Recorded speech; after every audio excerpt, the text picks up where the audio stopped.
Good afternoon and happy first Saturday in November, the day that we think about the time change and change our clocks tomorrow morning. I am CJ Silas alongside Terry Veal and Brian Dill, bringing you the last regular season home game for your Allen Hancock College Bulldogs.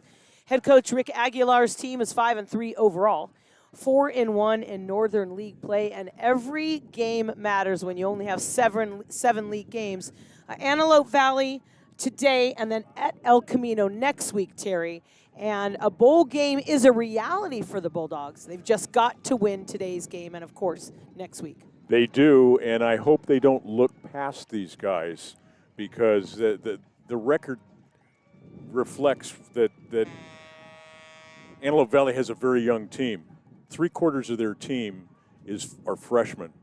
And if they're looking past this to a bowl, they could have that come back and bite them. You said that's true because the last time they won a game was in early September when they beat Grossmont. They're 1-7 overall, 0-5 in Northern League play. The Marauders, is this how it's going to be today? The Marauders. How do you say it? Now you got me going. Marauders. The Marauders. Thank you. Okay. Yes. Jeez. Yeah, you had me second guessing I know. I looked myself. at you and you looked at me, and we both were like, "Can we just call them the Lions today?" Yeah. They're coached by Perry Jellica in his 17th season, and they may not have a chance to go to the postseason, but being that team that keeps another team out of the postseason for some reason, the Breakers. People like that. Yeah, it's Guys like like the that, Giants yeah. and the Dodgers. Who? Yeah. Oh, the New York Giants. I love that football team. They're so good. Welcome in. We have an early kickoff today at 1 o'clock here. It is sophomore day, and as you notice, as you're watching the video here on the field, we are welcoming the future and saying goodbye to our Allen Hancock College football sophomores. Unlike a four-year school when you get maybe 5, maybe tops 15 guys of a 70-player roster, over half the squad is our sophomores. And so you get to see all the families in the stands and the tailgates in the parking lot and the moms with the Suns T-shirts and the dads with the Suns T-shirts. And it's a short season for them, their community college football life. It's only 2 years, maybe 3. Right. And I'm missing the Labradoodles that are normally here accompanying the players. Sometimes. And it looks like we're going to be watching them, and they're I thought they were going to be in numerical order, but they're not. And I don't know, maybe it's alphabetical. Who knows? But that's what you're seeing on the field right now is the congratulations, the honoring, and the thanking of these sophomores for playing football here at Allen Hancock College. Interesting, when you look at these two teams and you look at the Northern League, Terry, there are a lot of names in the league leaders, especially up in the passing game, even the rushing game. Passing yards per game. On the list at number 4 is Sharman Rester II, the quarterback for the Marauders, 188 yards in the air per game. Jackson Clavel's number 8 on that list. Passing TDs, Rester comes again in at number 4 with 10. Jackson Clavel at number 5. Rushing yards per game. Rushing TDs, number 1 on both lists, of course. We love to see this. Caden Harris, 111.9 yards per game, and he's got 12 rushing TDs. He's at number 1, and then rushing yards per game, receiving yards per game, number 10, Darrell Lloyd from the Marauders, and TDs. He's also there at number 5 with 3. The name of the game right now for the Bulldogs is Caden Harris. Caden Harris and maintaining the intensity that they've had for the last 4 games.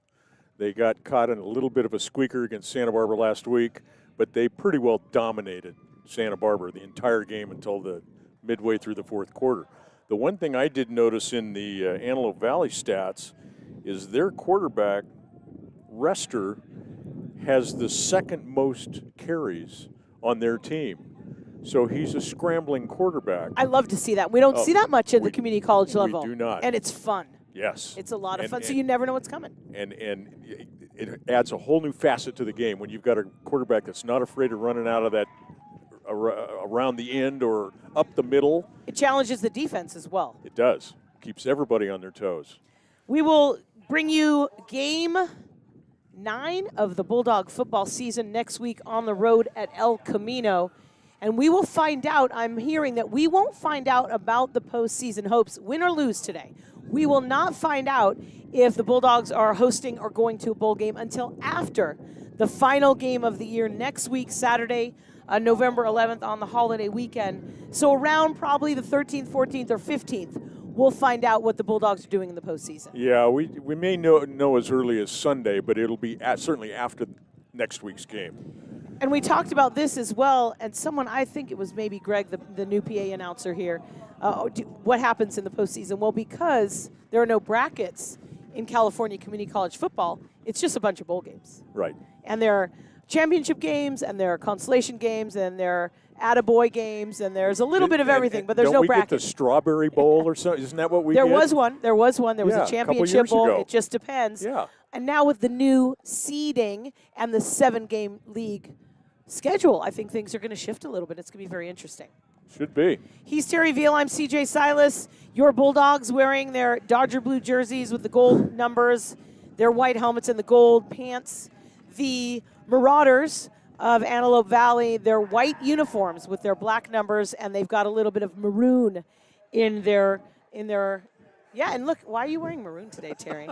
It was dark in the bedroom, and this was a sweater that was on top. Oh, my God. I love that little bit of information. We do want to thank those that are bringing you Allen Hancock College football, all of Allen Hancock College athletics at ahcbulldogs.com, Giffen Equipment, Cap Shack, Oxford Suites, Home Motors Chevrolet, Community Bank of Santa Maria, Mountain Mike's Pizza, and me and Ed's. I do want to mention that my deceased partner, Irvin Kiger, who we lost early on in this football season, who's been doing Allen Hancock College athletics on the radio, on the webcast for over 20 years. His son and grandson came up to the booth. What a joy. What a moment that was. Henry and Ben, thank you. And they brought me some sushi, which is going to be interesting because you can't let that sit. It's not like a tri-tip sandwich. Can you spell share, boys and girls? Yeah, we're going to figure it out. We only have a minute when we have our timeouts. We're going to take a couple long timeouts, and you'll know what Terry and I are doing. Bulldogs won the toss, which Bulldogs means, won the toss. What does that mean, Terry Veal? That means they're going to defer to receive in the second half. It's just the season. It happens all the time. We Yep. talked about this last week. Yep. We appreciate you being here for the football game today. Last week it was frigid, like so cold. My lips were frozen. I am so prepared. I have gloves, a hat, a scarf, 2 jackets, a sweatshirt, and I'm wearing pants, which I don't do very often. And it's a balmy 73 with a 3-mile-an-hour wind out of the west-northwest. Terry Veal brings in the noise, and he brings in the funk, and he brings in the weather. Thank you for being here, getting ready for the kickoff as Aroth Acosta has been busy this season. The only kicker, the only punter that we've seen, and he is the kid out of Pioneer Valley High School right here in Santa Maria. Welcome in, folks. An early kickoff today. Glad to have you. The kick is up. And it's dropped, nearly fielded, almost, by Tajin Brown right at the goal line. It bounces into the end zone, but not before he touches it, right? I mean, so it's gonna stop right there inside the 5, or they're gonna bring it out because it bounced in. Yes. Sheesh, she touched it. Come on. Can we change the rules this late in the year? No. Then they do that. They do that at the high school level too. They down the ball and they bring it out and start it at the 25. I mean, if you drop it after touching it at the goal line, you should be penalized that's a fumble. little bit. That's a fumble. It is. Oh, goodness. Here we come with the offense, and Terry mentioned it. We're going to see a lot of different things. And when I was getting my chart ready, I didn't have a lot of running backs to put on my chart because Sherman Rester II runs the ball a lot. He's the quarterback for Perry Jellica and his Marauder team. Right away, he gives it to Caleb Gardner. Do I have to say Rester II every time? That's a lot to say. No. I hope his family doesn't mind if I just call him Rester. Yeah. Okay, thank you, family, for understanding. That's a lot. It's like naming your dog a lot of syllables. It doesn't always work. Not a whole lot of room on that front O-line. Gain of about a yard. The Bulldogs had a solid defensive game last week against Santa Barbara, and we're feeling really good about it. You could tell the way they were spending time together on the sideline and the conversations. And let's see what the Bulldog defense does right away against the Marauders. This one is a quick pass play. It's intended for Tajin Brown, and it's incomplete. Almost intercepted by Jason Joseph. Joseph already has one interception this season. Ball was tipped, and it was almost a pick six. 3rd and 9 for the Marauders. He's going by Taj Brown. He's going by his nickname. Thank you, Greg, PA announcer. We love the team effort up here. I appreciate that. 3rd and 9.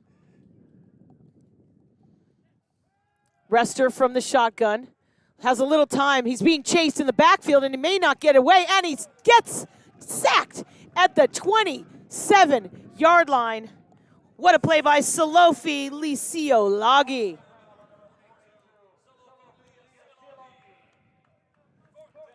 He was scrambling a bit. Yes, he ran out of time in that pocket.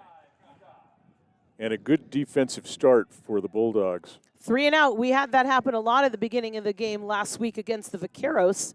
He did gain a yard, which is interesting. Yes. So they won't call it a sack. It won't officially be a sack. It'll be a tackle because he crossed the line of scrimmage. He gained 1 yard. 4th and long. The punter is in. Oh. Gavin Rojohal, and it bounces at the 43 and out of bounds at the 47.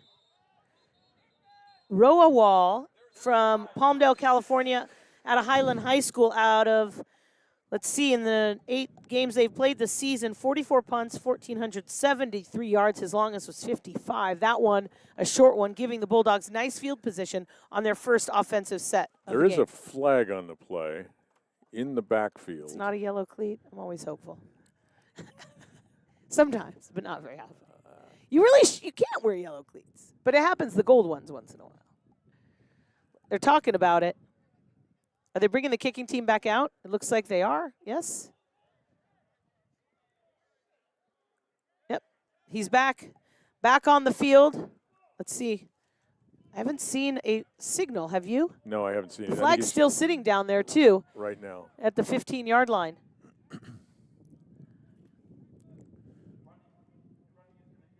Running into the kicker. That's an automatic. Do you think he heard me when I asked him to clear it up for me?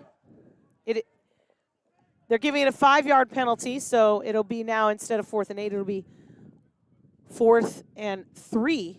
And he will still come in for the punt, a chance to improve on the last one as the official finally picks up his flag. If there's confusion this early, Terry, I don't know what that means for the day. I was confused because I thought running into the kicker was an automatic first down. So did I. This time, a better punt. And it's a fair catch at the 30. Makai Puga. So the penalty against the Bulldogs gives the Marauders a better chance, and they do better on the punt because the last one rolled to about the Antelope Valley 45, and now it's all 20 yards on the punt. They did. By redoing it. And here comes Rick Aguilar's offense onto the field for the first time this season. Chris Dutra, former head coach, associate head coach, is also the offensive coordinator. The Bulldogs, 4 straight wins here during league play, and Jackson Clavel and the offense on the field for the first time. 1st and 10 from their own 31. Clavel will be under center with split wide receivers. Right away, I think it's Ferrari Busby, the ball carrier. Busby has seen quite a bit of time. Busby, Caden Harris, spending a lot of time as the running back during this season. He's a sophomore. Jordan Baker made the stop for the Marauders. A 9-yard gain by the sophomore Busby.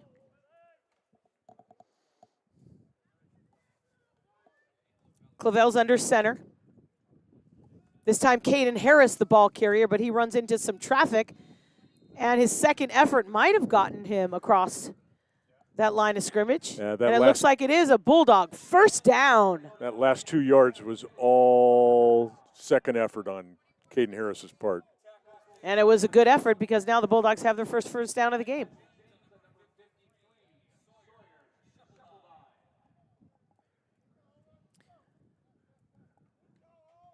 First and 10 from the 43.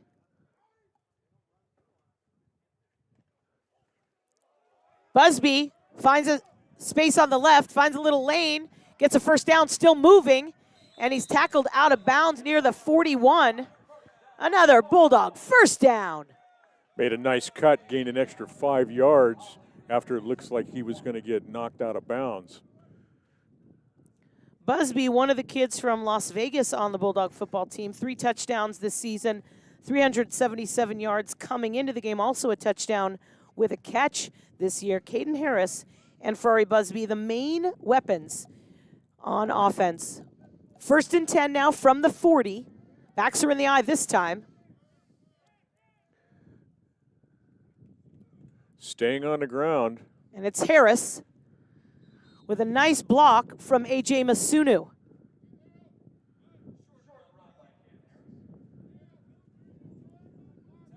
You can hear the breeze in the microphone. Do you have a little... We don't have the foam things on our microphones anymore because they keep blowing off. They're disappearing. I think they're in the pool behind us. Gain of 3. Bulldogs moving from right to left. Welcome in case you're just joining us. No score. Terry Veal, CJ Silas. Game 9 of the 2023 campaign. This time a right turn taken at the tackles. Not much room for Busby.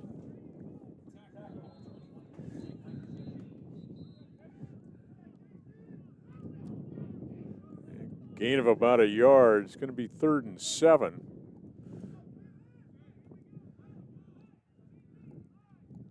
Caden Harris coming in to bring in the plays. As usual, Elias Martinez and Collins Petaway, the wide receivers, splitting out wide. Masunu lines up right behind Clavel, who's under center. And Harris, the league leader in the backfield. This time a quick turnaround pass intended for Petaway, and it's almost intercepted by Kevin Hawley. And there was a whole lot of green in front of Kevin Hawley if he'd have caught that ball.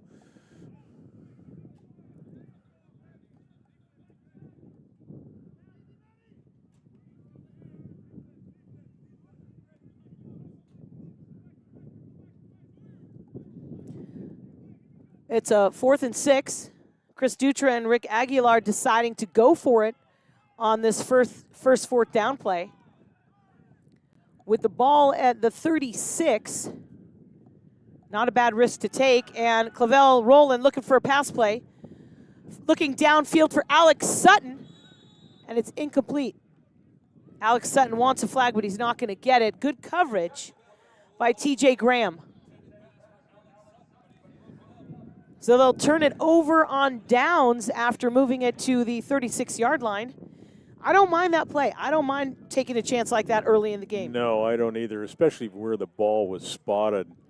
And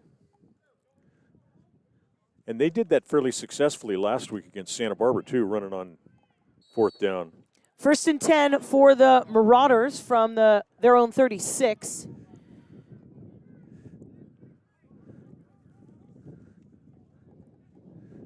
Rester, quick pass. It was a bullet, a little low, almost at the heels of Isaiah Daniels.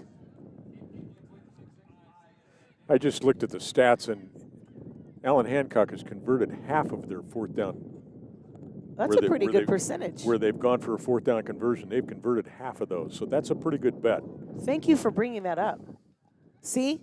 Another reason I like you being here. Well, not as much as I like being here with you. You're bringing into noise, you're bringing into funk, and you're bringing in the stats. 2nd and 10. You don't have to kiss up. You already got the job. Rester from the shotgun, looking deep down the middle. He's got a referee. He had a couple receivers not near the ball. Darrell Lloyd was out there as well as Evan Guizo, but neither was near the ball, and it'll be a 3rd down.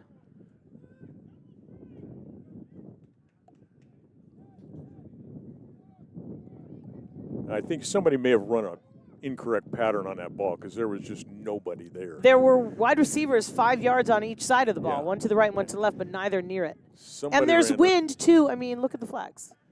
I always like to give the wind a little bit of the blame because I like the kids. 3rd and 10. Rester has some time, rolls to his right, still looking. Almost intercepted by Jatavius Franklin. It was hit him right in the numbers. right in the wrong spot. Oh, they get so frustrated because they have it and they know it, and there's nothing they can do. I feel it. I feel it. He was running before he had the ball. Here comes Gavin Rowawall. Makai Puga deep to receive for the Bulldogs.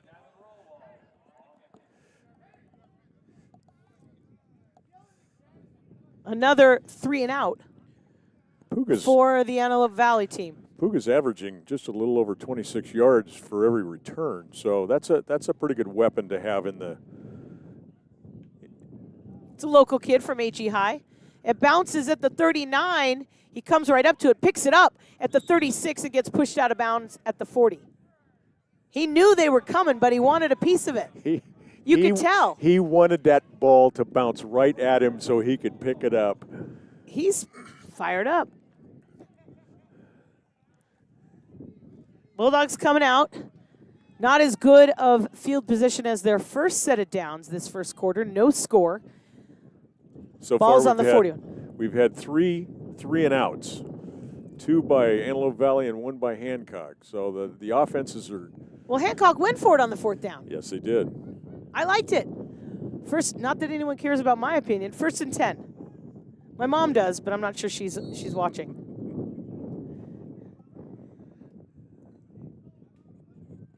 Clavel, right away to Harris. And Harris, it's almost as if this kid was waiting for him.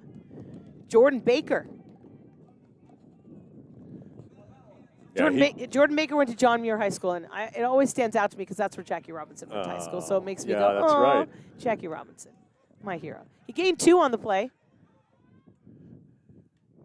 Sorry, I know you had something really good to say, and I just jumped right down your throat. All I was going to say is that the offense is trying to create holes, but Antelope Valley has been plugging the holes up the middle. They watch the film.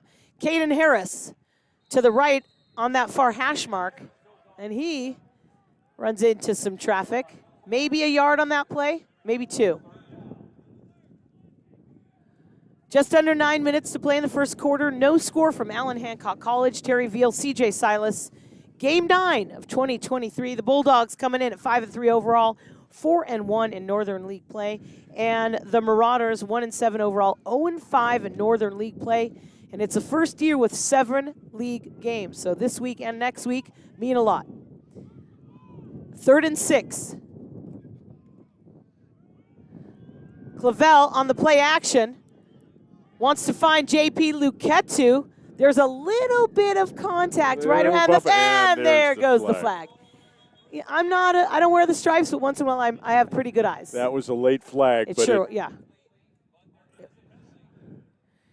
I think the ref heard you, actually. Yeah. You know what? Maybe I need to keep it down. Got myself into trouble last week, I'll tell you that. I think I'm funny. Not everybody does, Terry Veal. Not everybody does. Let's see what they say. They're having their meeting at the Bulldog logo at midfield. Well, he threw a dying quail out there into the left flat. Wait, I want to write that cliche down. Dying quail. Dying quail, which I've never seen, and they don't fly that much anyway, but I still want to. Okay, I've got that one.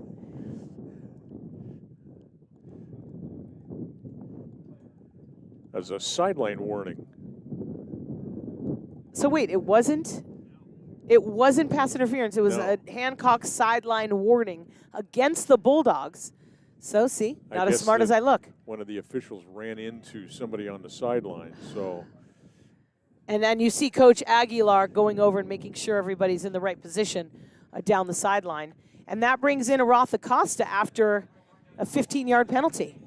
Wow. They need to stay in their own lane there on the sideline, obviously, because they're going to call them for that. And it's early in the game, and I think the officials are letting them know that who's in control, right? Who is the boss of this game? And usually the first time is a warning, but I think they might already had one. Who knows? They may have. 4th and 21, Acosta with a punt, a nice punt. Bounces at the 34. Fielded at the 23, rolls into the hands of Taj Brown.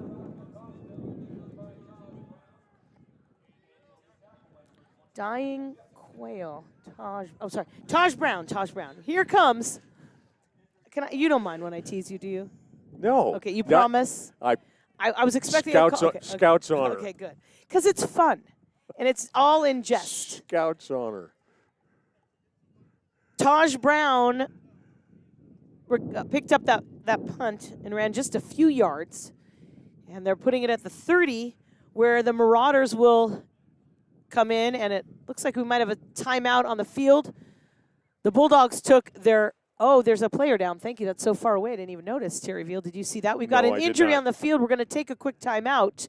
Looks like it's a Marauder on the field at the Bulldog 20, trying to get up on his own, and he might. So if he does, we'll stay right here. Even if he's limping, for some reason, I don't know, the way I was brought up, I like to see them get up on their own. He's going to get some help to the sideline. Michael James from special teams. Florida. He doesn't even want any help. He's going to hop over to the sideline on his left foot, and we'll get back to play down at the other end of the field. And he'll get some attention on the sideline. Here comes Perry Jellica's offense. I don't have a ton. I like to get the coaches' tidbits for the game. They don't have a lot on their website, and he did play at UNLV. Coach Jellica, he was a defensive back. I like to see what their experience is, and if they worked at Syracuse, just because that's how I am. Gardner, the ball carrier.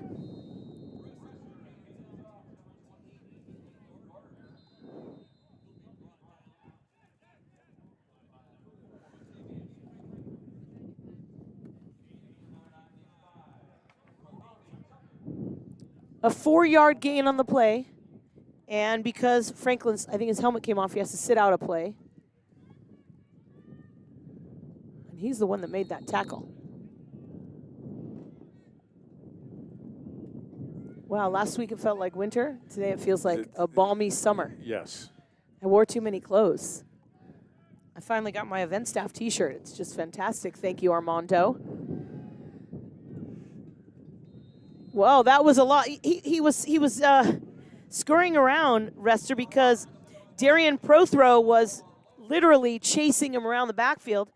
And Prothro is one of those guys that you'll see in the Northern League leaders. He's the number 2 defender in sacks this season with 6, tied with Jordan Baker from Antelope Valley. And he was right in his grill. And it's 3rd down again. 3rd and a long 5 or a 6. He's in trouble. Rester's running almost back to the end zone. He's inside the 10, and he is trying hard to get away, and he can't. He's sacked at the 15-yard line. Wow. He had nowhere to go. He had 3 guys chasing him. I think it was Darian Prothro again. It was Prothro.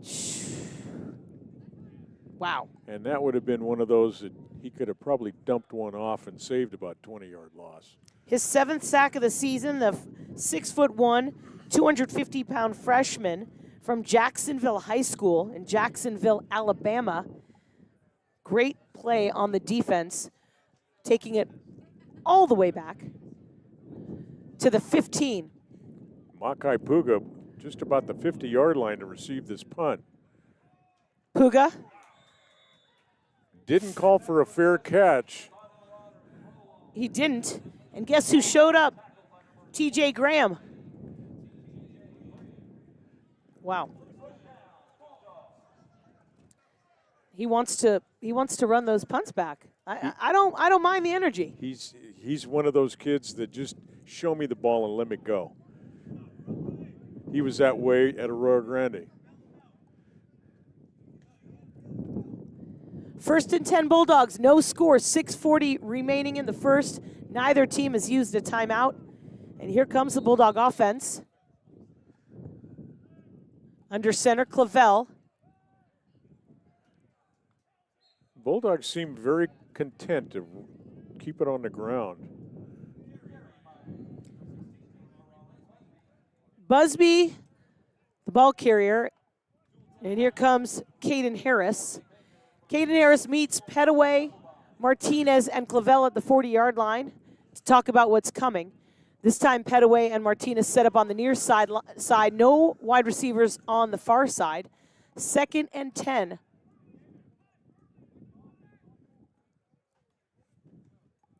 A pitch to Harris. He runs to the right.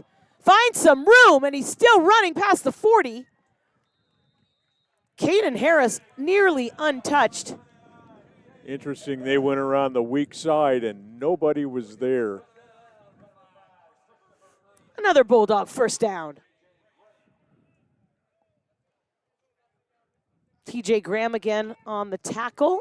Ball's placed at the 32. Last week, Caden Harris, I think he had over 100 yards in the first half. In the first half, yeah.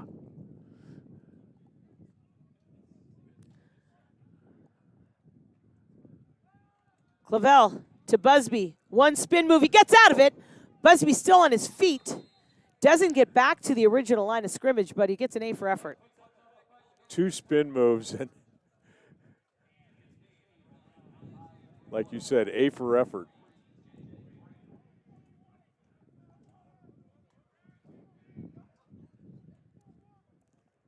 A little bit of a loss on the play.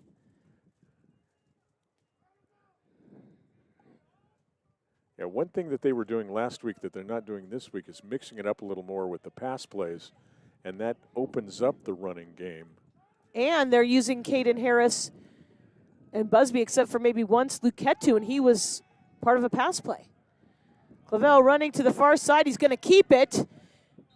And he runs out of bounds. Doesn't get enough for a first down, but it was a nice run by Jackson Clavel. He ran out of bounds instead of getting clocked, because one more yard and he would have been in the grandstand.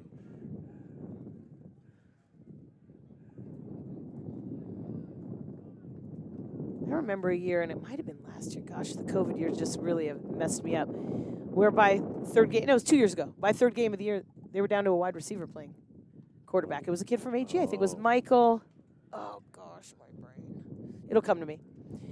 Mike McCoy. Oh, McCoy. McCoy, yeah. Yeah, Third yeah. and 3. Yep, he ended up being the quarterback.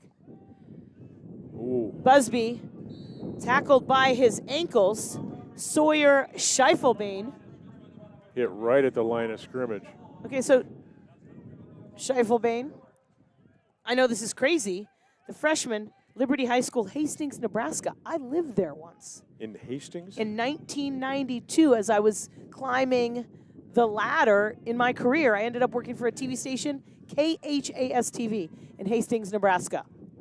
4 months, 3 weeks, and 6 days. But who's counting? But who was counting? They're going for it on fourth down, 4th and 3 Still a good for the bet. Bulldogs. Still a good bet. And Harris. Looks like Masunu is in the slot to help out with blocking, and the Bulldogs take their first timeout of the game. We'll take a timeout as well with 3:14 remaining in the first quarter. No score. You're listening to Bulldog Football at ahcbulldogs.com.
Welcome back to Allen Hancock College. Bulldogs going for it on a 4th and 3 from the Marauders' 25.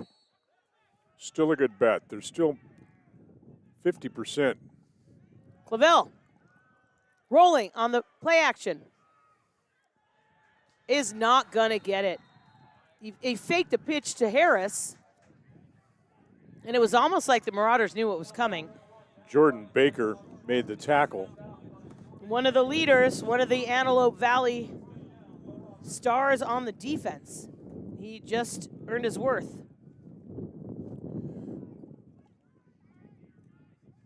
But in this field position, this early in the game, I'm still going to do it. Okay. I'm still going to do it.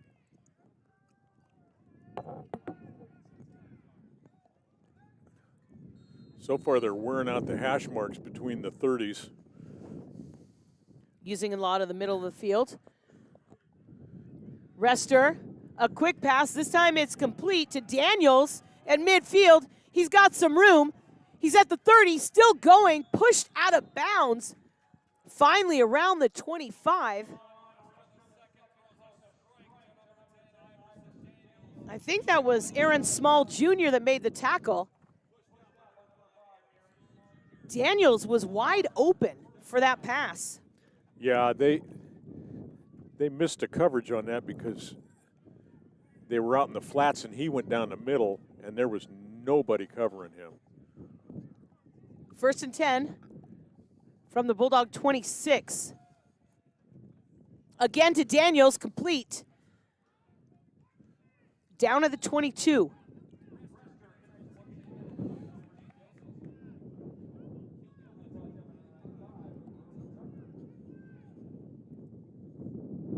Isaac Fungaata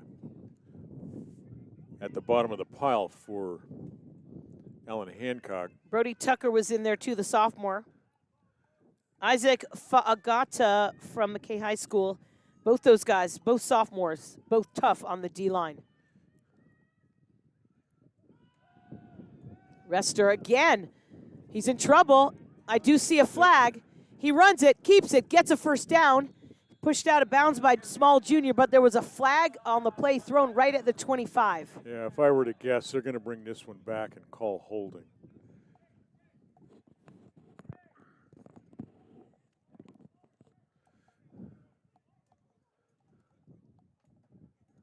Good guess.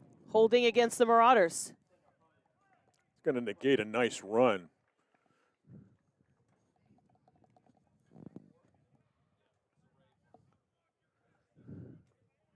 Penalty was against Zaray Brown.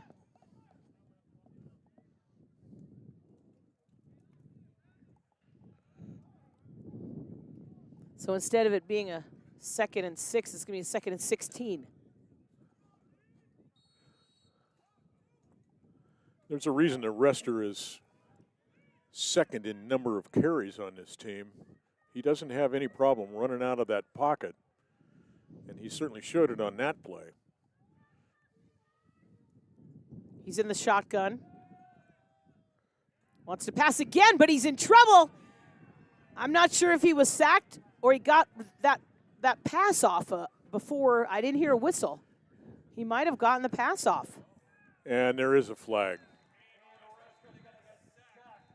We're going to call it a sack. There's a flag, but the official standing back at the point of infraction. Right at midfield is the flag, and that's also right where Rester was taken down. Holding again. We don't know yet.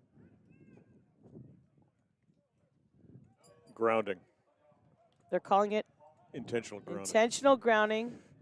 A loss of down. The ball will stay where he was sacked, and it'll be a 3rd and too much to count. It's got to be 33. A lot.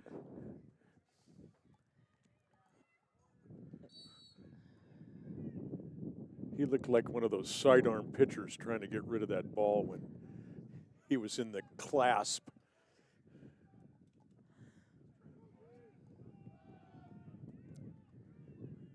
A quick pass to Gardner. Finds some room, but not even close to the original line of scrimmage. Brody Tucker made the tackle for Alan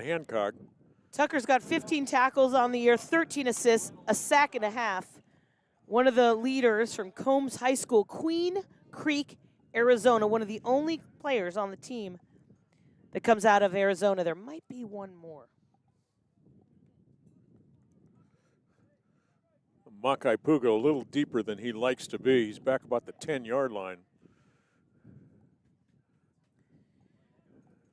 Rohewal punts it from the 49. And it's going to bounce way out of bounds.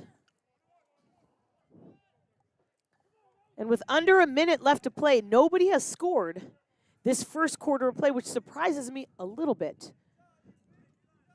But there's a lot going on with who is on the field, meaning decisions, coaches, changes in who's going to run, all the stuff you do when you're in your first quarter against a team you haven't seen in a while. And they're just kind of both feeling each other out right now. Yeah. And it's, like I say, they've been wearing out the grass between the 30-yard lines. And you're seeing good things on both sides of the ball for both teams. Yes. First and 10 Bulldogs. Clavel gives it to Luketu. He stiff arms one of the defenders. And gains a couple yards on the play. I always worry about those stiff arms. Brought down by Adrian Graham. 2-yard gain on the play on Luketu's run. Clock is still ticking under 20 seconds. Game clock's a little less than the play clock. Adrian Graham, one of the anomalies for Antelope Valley in that he's from Georgia. And I was looking at the stats. 65% of their players are from outside of Lancaster, Palmdale area. Pass was intended for Elias Martinez. The clock ticks down. 1 quarter of play in the books. No score from Allen Hancock College. We will be back with your second quarter. You're listening to Bulldog Football at ahcbulldogs.com.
Welcome back to Allen Hancock College. No score after 1 quarter of play. Bulldogs and the visiting Marauders of Antelope Valley.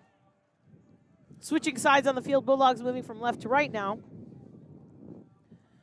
It's a 3rd and 8 for Jackson Clavel and the offense. Chris Ducha, the offensive coordinator and associate head coach for the Bulldogs, and it looks like Antelope Valley is going to take a timeout. They wanted to see how Hancock was going to line up. They may have been watching team films from last week. I did notice the sideline is a little different than it was last week, Terry. I noticed that almost in the first series, that there just wasn't the intensity and energy that they had against Santa Barbara last week. And they did get fired up. Santa Barbara's right down the road. They don't, when you're an hour and a half away from each other, maybe you do have more of a sense of a rivalry. Yes. Than you do Antelope Valley's not close by, but this is a very important game. That's as close to a rivalry game as Allen Hancock's got. Well, they don't like Bakersfield. And no love lost there either. And Ventura doesn't like Hancock. 3rd and 8.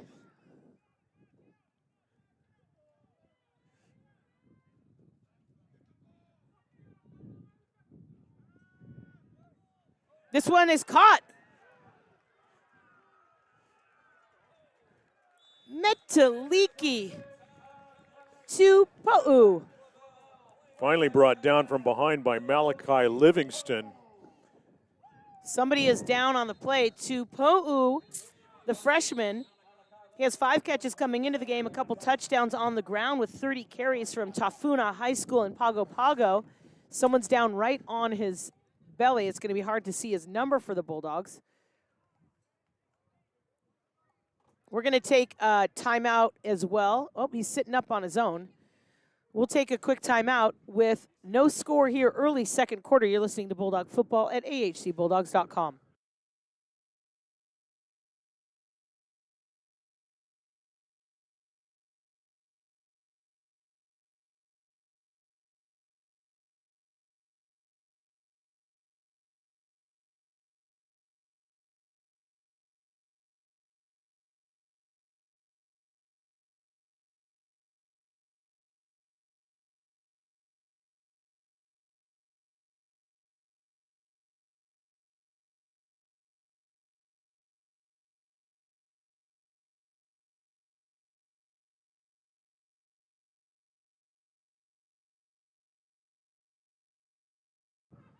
Welcome back. Metaliki to Po'u jogs off the field on his own after a long play from scrimmage for the freshman. Longest play from scrimmage so far for the whole game. 1st and 10 for the Bulldogs from the 19. They're working on his left leg. There's a flag. Oh, that's going to be a face mask. Caden Harris was the ball carrier. Right in front of the referee.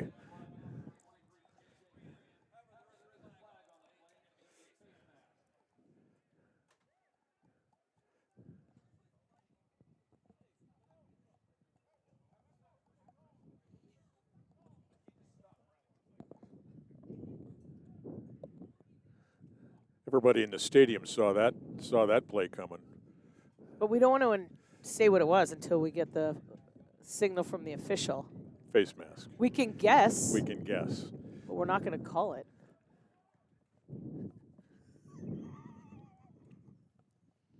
It's against the Marauders.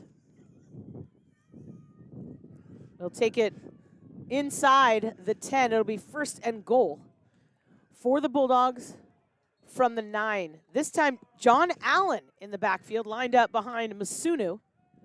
Allen,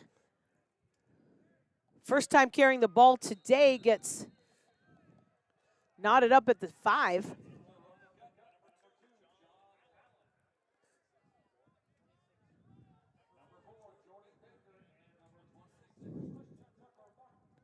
Allen averaging about 5 yards per carry, and that's about what he got. John Allen, the sophomore, Tafuna High School. 2 touchdowns, 176 yards on the ground this season. 2nd and goal from the 5.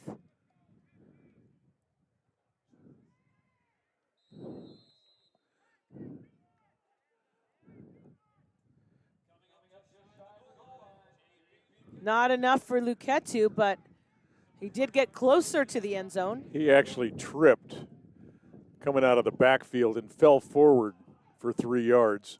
Do you notice that Chris Dutra and Rick Aguilar are using Allen and Luketu in the red zone right now when they've been using Caden Harris and Ferrari Busby the entire first quarter? And it's Allen in the backfield lined up behind Masunu, the halfback. And it's Allen with the ball. He finds a hole and he dives right in. John Allen, a 1-yard touchdown run, his 3rd score of the year.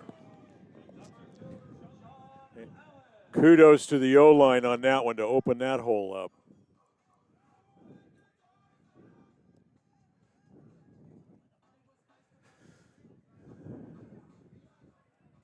That was actually the first series that they looked like they were bringing it again.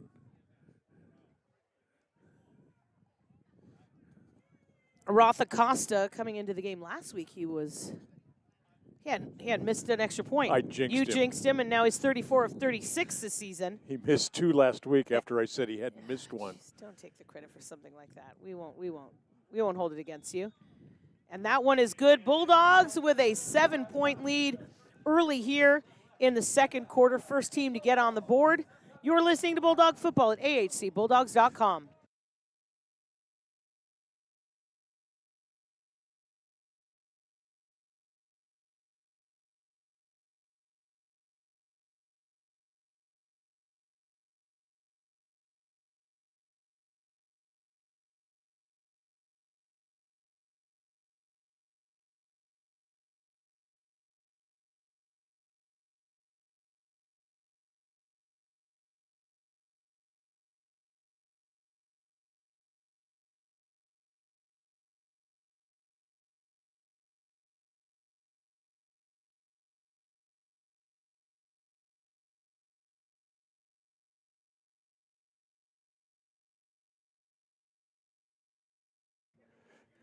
Welcome back to Allen Hancock College. Bulldogs lead at 7-0 on a John Allen 1-yard touchdown run.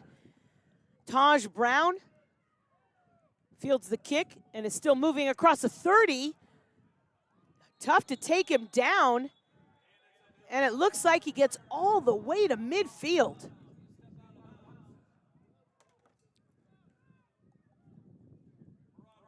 They said he stepped out of bounds at the 40-yard line.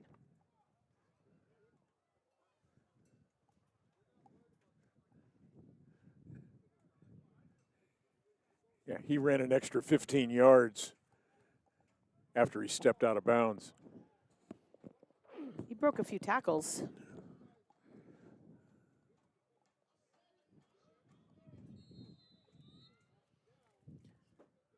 Marauders with a 1st and 10 from their own 40. 3 wide receivers on the near side, 1 on the far side. What do you think Rester's going to do with it?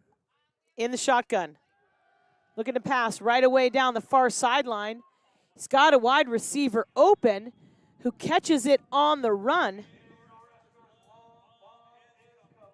Darrell Lloyd. Jason Joseph just flat got outrun on that play.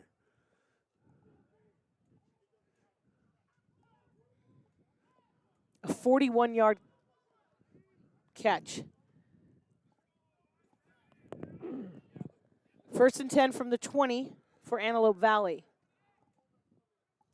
We could see more Rester running and more Rester throwing this quarter. Now they're down by 7.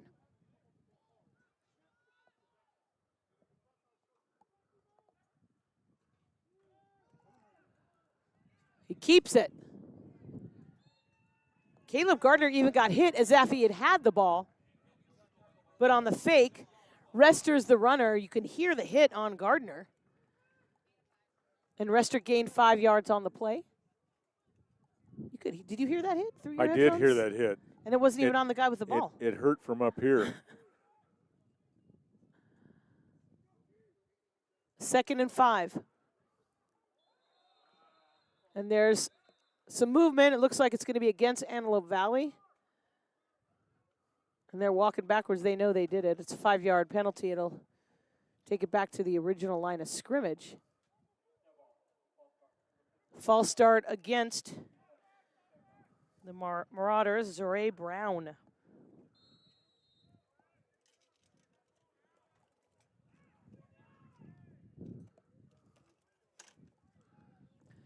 Second and 10.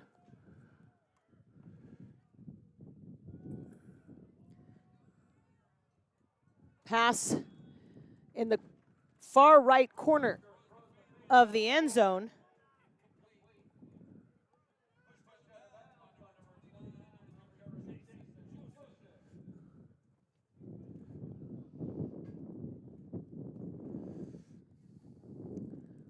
Lloyd, the intended receiver again. Aaron Small, I believe, was the coverage for the Hancocks. 3rd and 10. Rester. A quick pass. Let's see if he held on to it. If he did, it's a fumble. They called it incomplete. So Gardner had the ball, but wasn't long enough before it popped out. Bulldogs wanted the fumble, but instead it's an incomplete pass. And he got hit right as he caught that ball. The hit actually punched that ball out of his arms. Yes. Well, we'll see if they have a kicker. Well, there's one kicker. His name's Gage Butler, and here he is. 3 for 4 in field goals. His longest is 28. Also kicks the extra points, the freshman. There is some wind.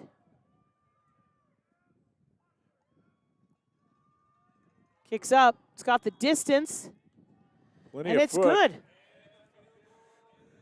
The Marauders put 3 points on the board. It's now 7-3 with 11:11 remaining in the first half. You're listening to Bulldog Football at ahcbulldogs.com.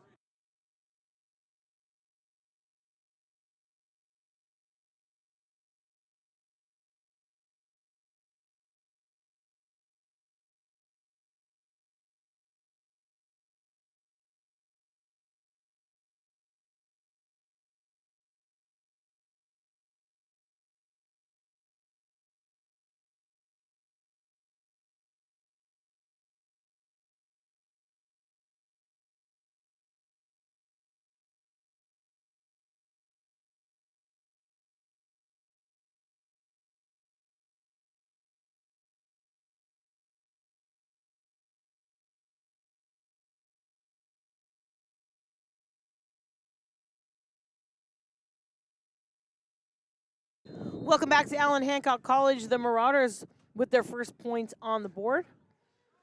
A field goal by Gage Butler. And that is now his longest field goal. Previously 28 yards. That one was 37. Rojo Wall in for the kick. Puga fields it at the 7. Crosses the 20. Cuts to the left to the 30. Tackled at the 33-yard line.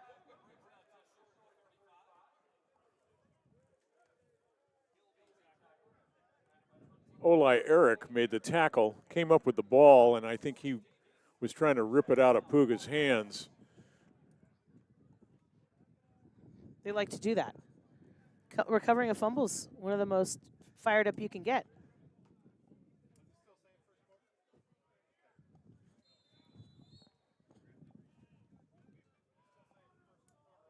First and 10 Bulldogs from the 34.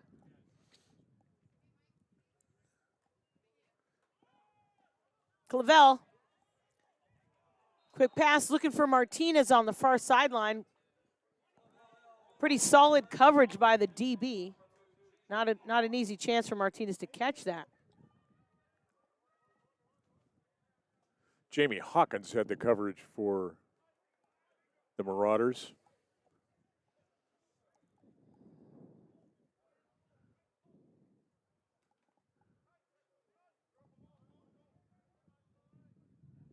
Got split wide receivers, but you have Puga in the slot on the near side. Puga in motion to the far side.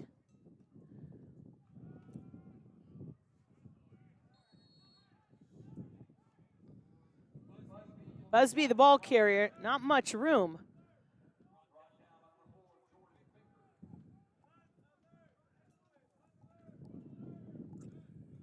Gain of a yard. The D-line has definitely been watching the tapes.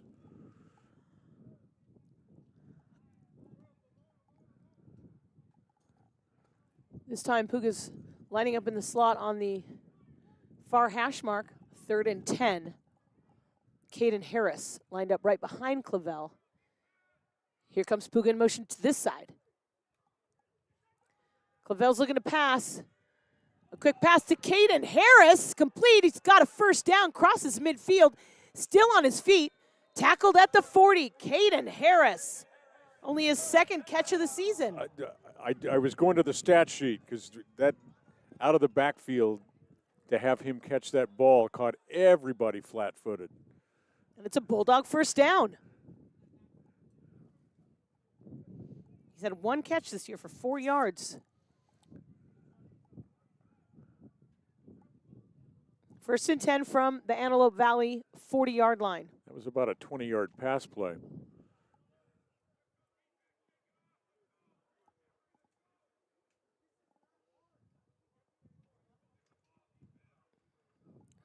Busby finds a hole right up the middle.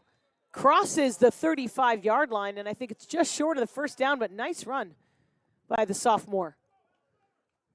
And what they did on the last series and what they're doing now is mixing it up and not just running off guard, off tackle every single play. When you open up that offense with a pass play, they've had a lot more success. 7-yard gain on the play. Harris dives through the middle, crosses the 30, and I think it's going to be a Bulldog first down.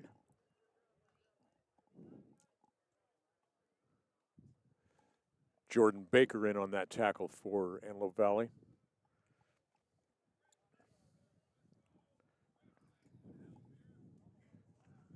(7-3) Bulldogs with the lead midway through the second quarter. The wind is picking up a little here in Santa Maria. Weatherman, it's not cold yet. As we expect.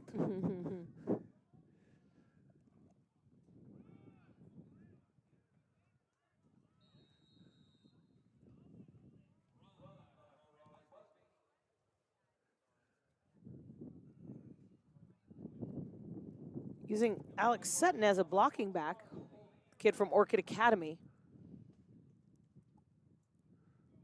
Oli Eric from Lancaster made the tackle for Antelope Valley. And the emotions are running a little higher on the Antelope Valley defense right now. 2nd and 7. It's quiet, though. You can hear all the coaches yelling onto the field. Maybe the wind's carrying it, but Harris tackled. It took 3 Marauders to tackle him. Amir Bastine made the initial hit for Antelope Valley.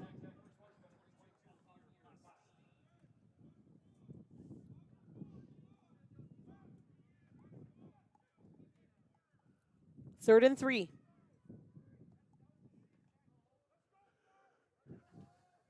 We can hear the coaches from across the field yelling. I just said that to you, silly Willie. Are his headsets on? Great spin move by Ferrari Busby. Busby used it and got a Bulldog first down. I thought you were talking about our coaches because you can really hear them. All of them.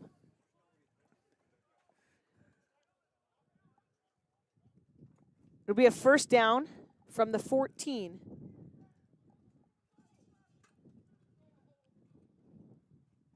Harris Busby, but when the team was in the red zone earlier, it was Luquetu and Allen. It's the way the Bulldogs have always done it. They've always used a crew of running backs, and it's pretty fun to watch. This time it's Harris.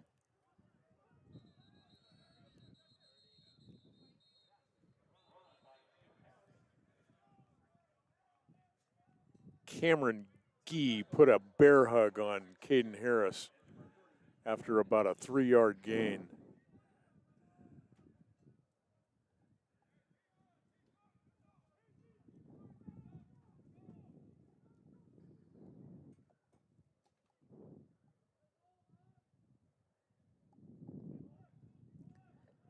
Second and 7 from the 11. Busby right down the middle, finds a hole, another spin.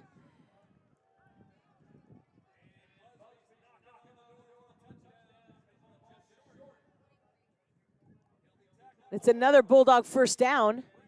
It'll be 1st and goal from the 2. Busby staying in on this play. Quick defensive shift for Antelope Valley. 7-3 Bulldogs. Busby into the end zone for a touchdown. Ferrari Busby. 2-yard touchdown run. Big hole on the left side.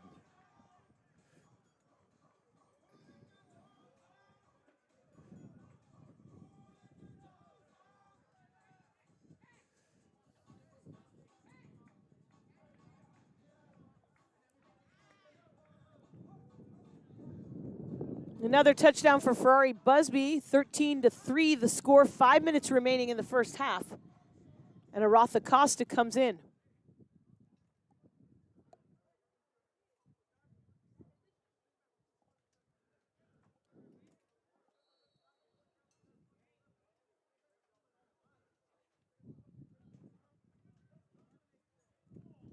Kicks up. And it's good. 14-3, Bulldogs with the lead. 5 minutes remaining in the first half. You're listening to Bulldog Football at ahcbulldogs.com.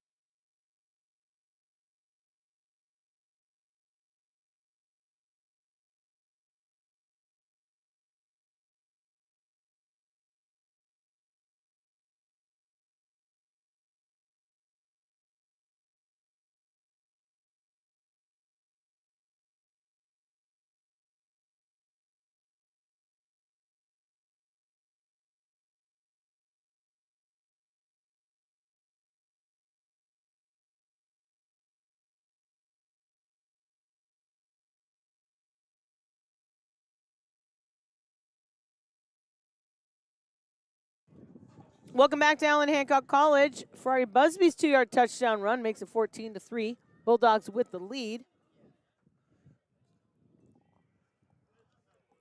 Kick is up. It's a little short. Bounces at the 20.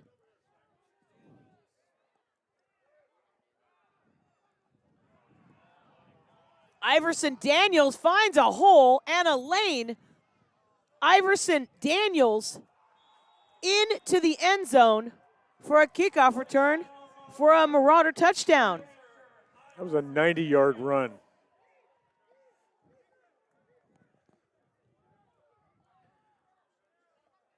There were a lot of chances to take him down between the 10 and the far end zone. Yeah, he was down a couple of times. He had some second efforts that kept him on his feet.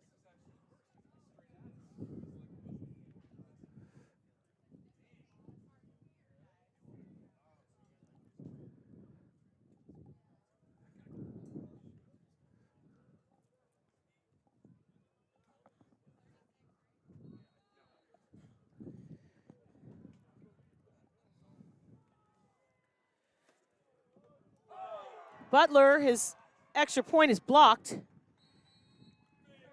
And it's recovered by the Marauders. So instead of it being 14-10, it's 14-9. A 2-possession ball game.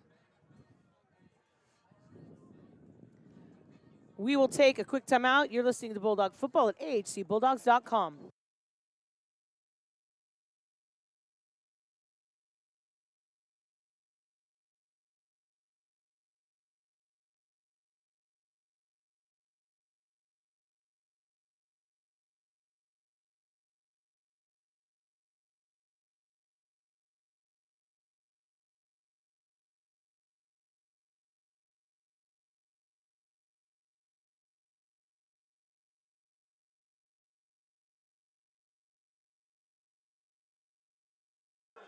Welcome back to Allen Hancock College. Trent Kimmel got a piece of that point after.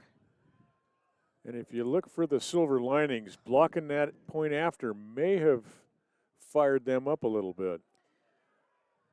From the goal line is Puga. Puga's got a hole. He crosses the 40. Puga still running across midfield.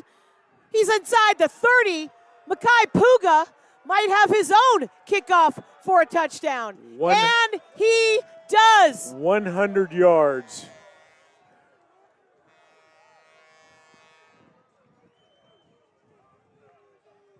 Well, that's how you get back in the game. Take that, says Makai Puga. A 100-yard kickoff return for a touchdown.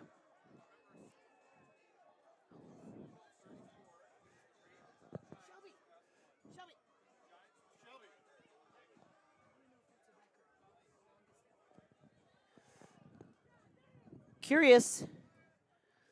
That could be the longest kickoff return for a touchdown that the Bulldogs have had since I've been announcing. It's 20-9. Aratha Costa coming in for the extra point.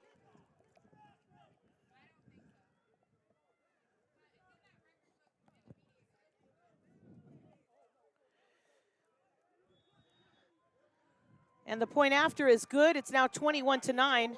Where's a statistician when we need him, Terry? We got to look this up. We got to look this up. I'm curious. I'm curious because I've been here 12 years. And you haven't seen a I wire-to-wire? Not a 100-yard kickoff return for a touchdown. But our director, executive producer, third voice on the crew is going to look it up for us. He just put on his, it's still Halloween, he put on his statistician outfit. Easy for you to say. 21-9. Makai Puga, a 100-yard kickoff return for a touchdown. And now Bulldogs with 4:31 remaining in the first half. Well, we'll see if the special team learned anything after that last run back.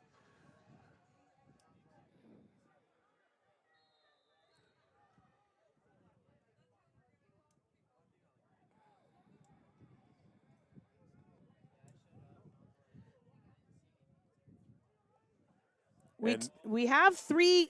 I found 3 kickoff returns for TDs, but I don't have the yardage. And Acosta purposely kicked that ball short. It was received by Jason Walker. Thank you. Bobby Collins, the record is he has 3 kickoff returns for a touchdown, but we don't know how many the yardage. And I'll tell you. Looks like the longest kickoff return in 2003 was 103 yards by Eddie Scipio 20 years ago against West Hills. Thank you, Brian Dill. Well, he got way down in the grass on that. Wow. 20 years ago. That's fun. Look at us learning how to read the stat books. You can learn something new every day.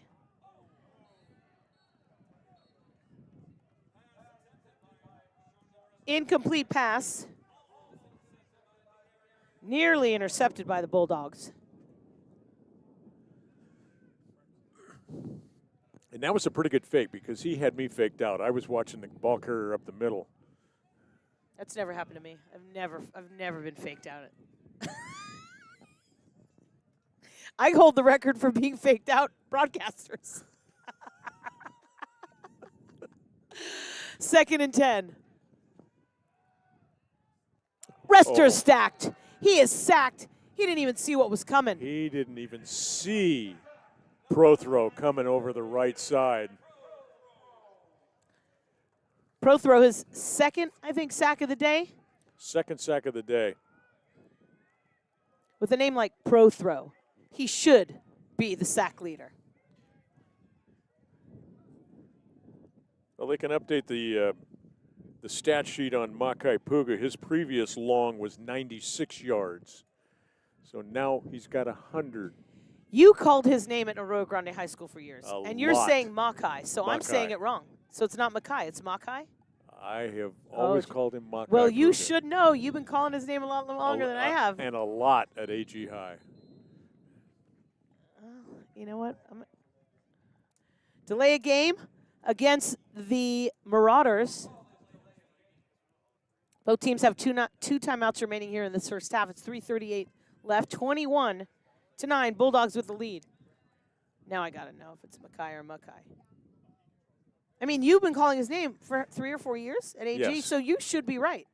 I've been calling him for a few weeks. Rester, complete to Brown.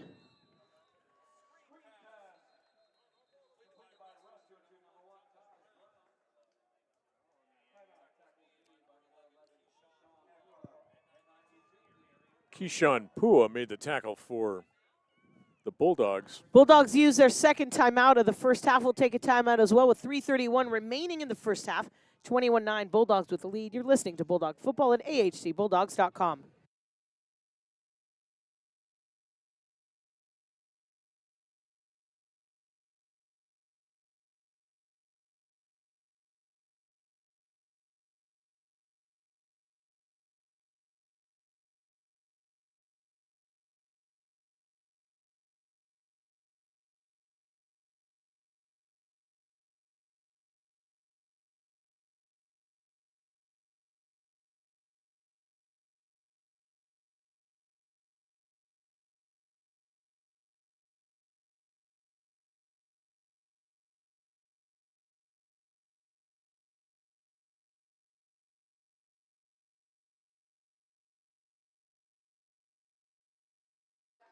Welcome back to Allen Hancock College. Terry Veal alongside CJ Silas.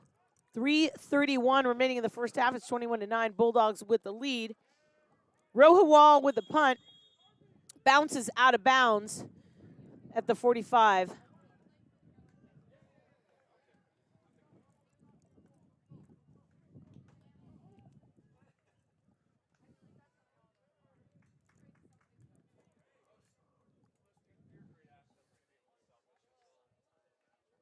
A lot of different plays being called by the Bulldog offense today. Using all parts of the field when it's Busby or Harris, Luquetu or Allen. They're definitely more successful when they mix up the pass and the run.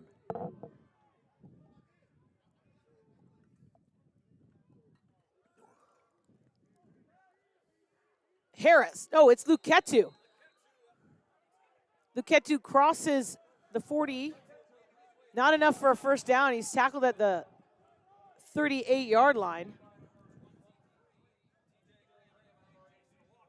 Second and short, they're throwing the no huddle. Making it quick for Luquetu. He finds some room.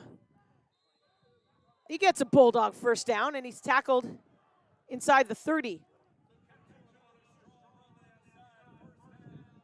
And here comes John Allen. Bulldogs trying something different here. Running that play in as quick as possible. It's a 1st and 10, trying to mix up the Antelope Valley defense. Allen takes a left turn, then turns back to his right. Not easy to tackle. Dropped around the 20.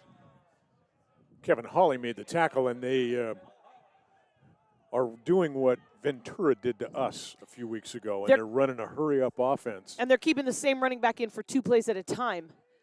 This one, Allen again. Almost grabbed by his helmet. That defender tried to grab him, and lucky for him he didn't, because that would have been a big penalty.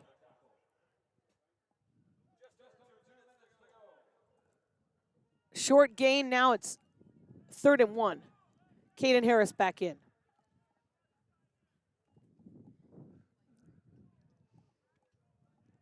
Bulldogs have 1 timeout. Marauders 2. Harris finds a hole and a Bulldog. First down, tackled at the 7. Big hole on the left side by the O-line.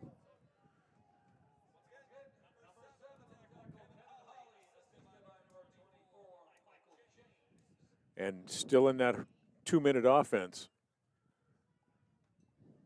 Harris runs right into the end zone. Caden Harris, a 7-yard touchdown run. Made a nice cut about the line of scrimmage, and there was a hole 10 feet wide. That style of offense was successful against Antelope Valley.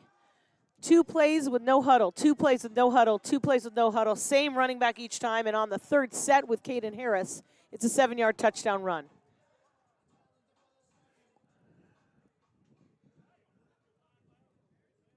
Here comes Aratha Costa.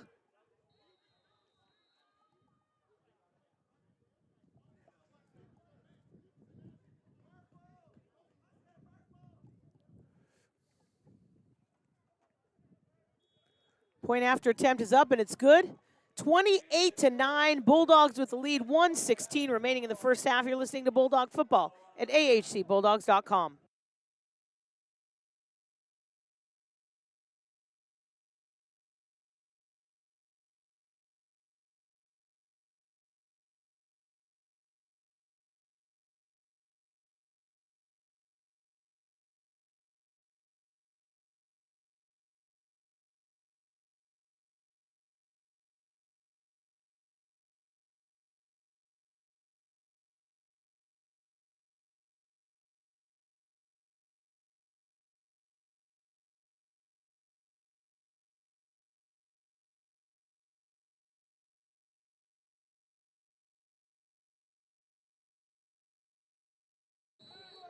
Welcome back to Allen Hancock College. The Bulldogs up 28-9. Caden Harris 7-yard touchdown run. Acosta with a kick. It's a fair catch at the 32. With 1:16 remaining in this first half and 2 timeouts, what do you think Antelope Valley is going to do, Terry? They are going to pass the ball and pass then pass it again. Wow. You really showed your worth on that one. It's interesting that Acosta is not kicking the ball deep anymore either. He's kicking it away from any potential run back. I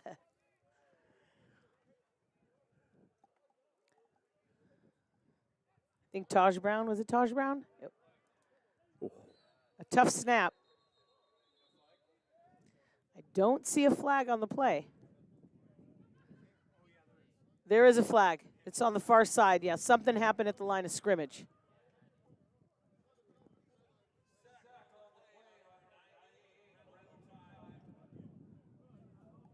Against the Bulldogs. Offsides against the Bulldogs. 5-yard penalty. Only 4 seconds off the clock.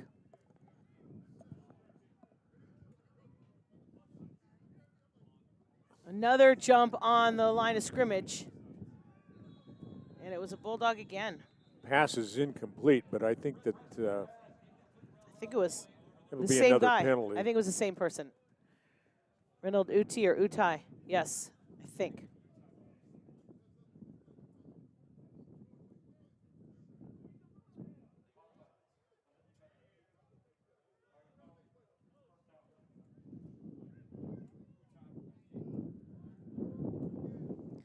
Makes it a 1st and 10. Now from the 42.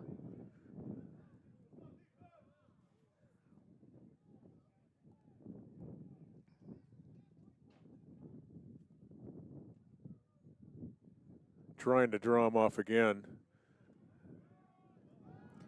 A reverse. Daniels started with Rester, went to Gardner. Gardner gave it to Iverson Daniels.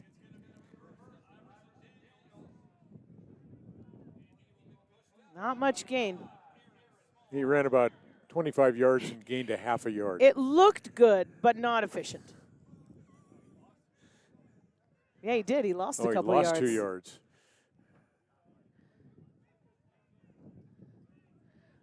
They've gained more yards on penalties this series.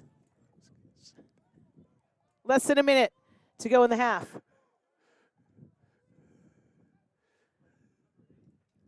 Rester, a bullet pass intended for Lopez. Nice coverage by Jason Joseph. And that was a bullet, too.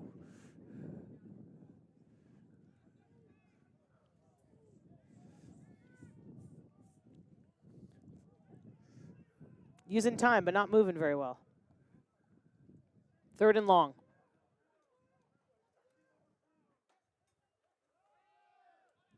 No time, no time. Rester does get away from one tackle, but not another.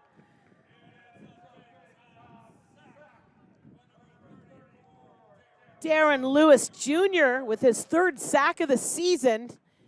It was a 2nd sack attempt on that one play, and Lewis Jr. was successful all the way back to the 27.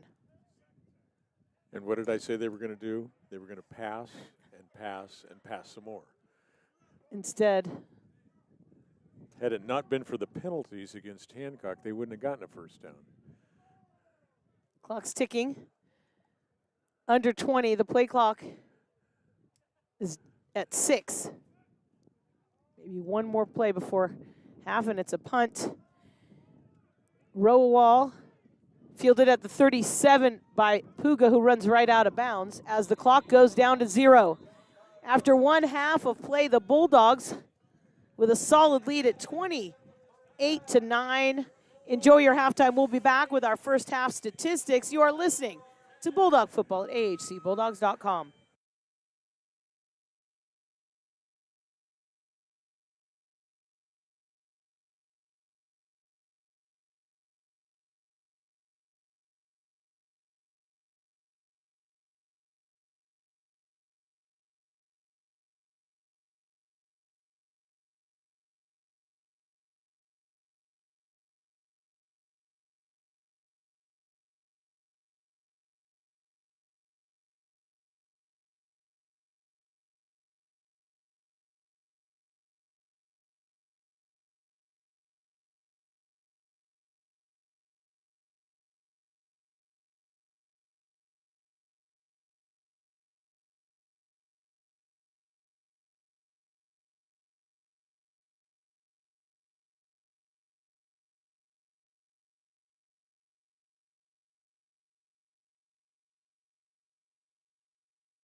Welcome back to Allen Hancock College. Bulldogs with a 28-9 lead over the visiting Marauders of Antelope Valley College.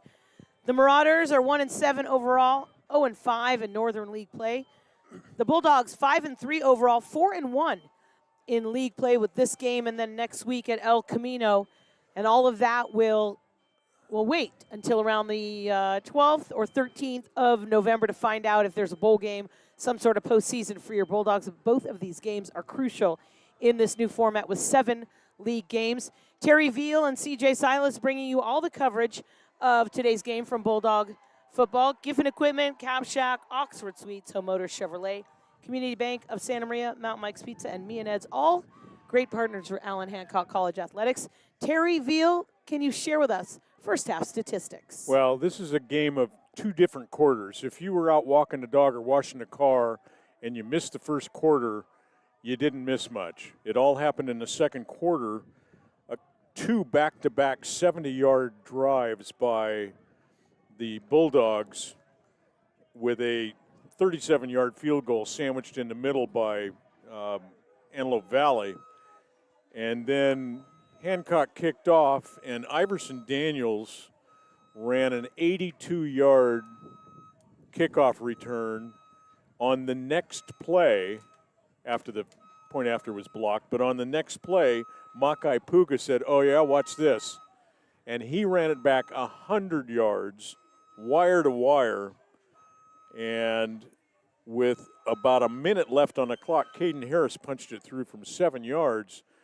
One of the big things that sticks out on the stat sheet, 239 total yards for Allen Hancock, 78 for Antelope Valley. Antelope Valley is minus 38 yards on sacks. Between Darren Lewis, Leslie Olagi, and Prothrow, they sacked him 4 times for a minus 38.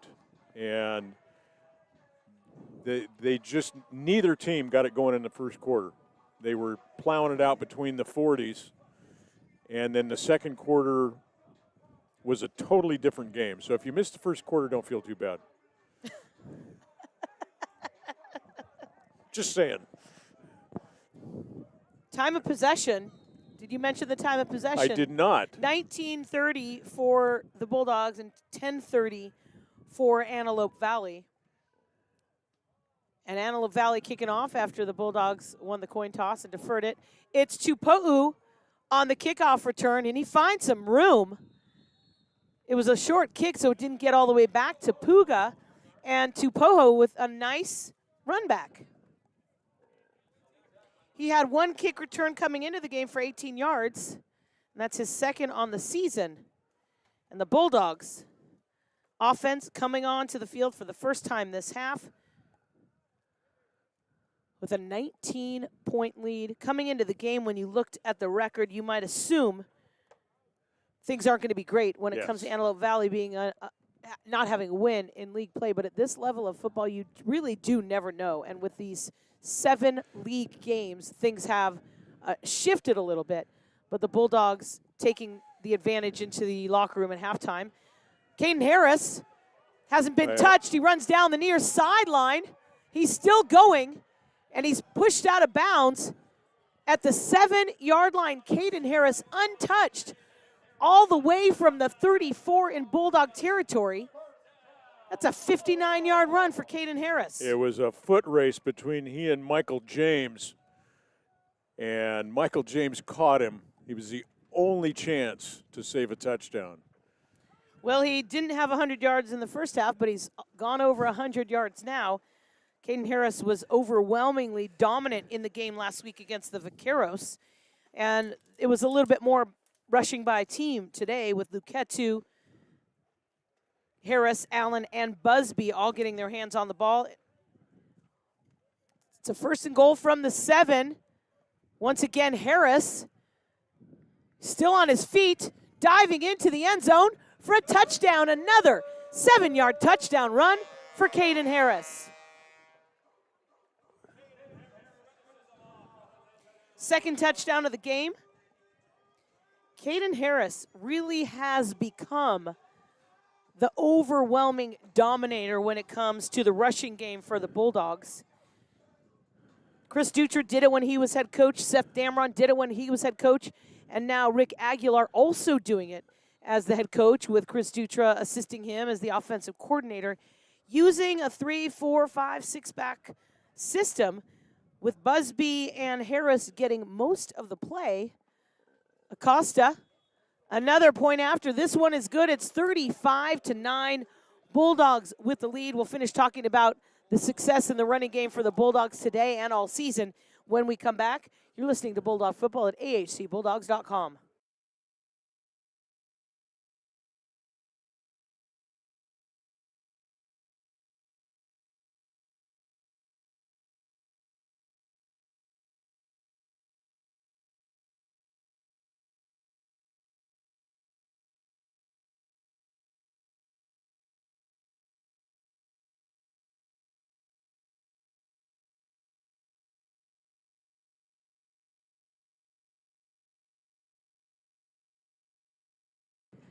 Welcome back to Allen Hancock College. It's 35-9. It took a minute and 4 seconds for the Bulldogs to score their first touchdown of the second half on a Caden Harris 7-yard touchdown run, with a point after by Aroth Acosta.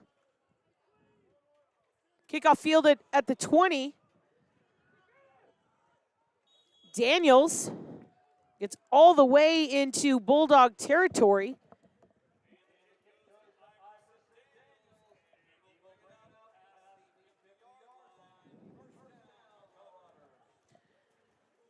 The Marauders, their passing game, which has been most of it their success coming in to the game this season, only 106 yards in the air for Sharmon Rester. 5 passes, 14 attempts. I'm guessing we're going to see a lot of that this half, trying to come back down by 26. And here he is rolling to his right. He's in trouble. He does get a pass off. And out of nowhere, with nobody around him, Isaiah Daniels ran away from the defense on that and was wide open at the 10. uncovered, probably could have had a touchdown. If he hadn't tripped.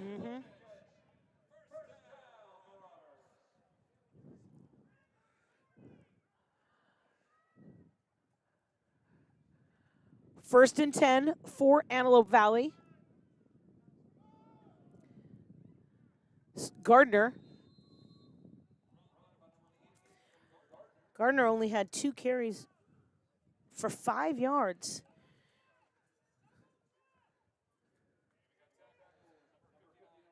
Yeah, and he's their second most leading rusher, most attempts.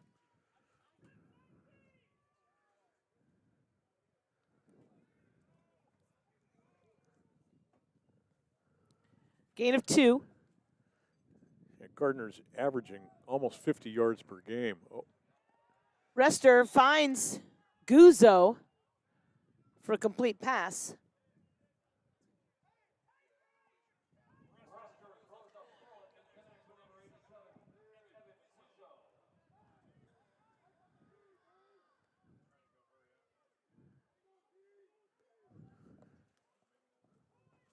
Offense looking over to the Antelope Valley sideline, trying to get the play call. Play clock's down to 17. First and goal.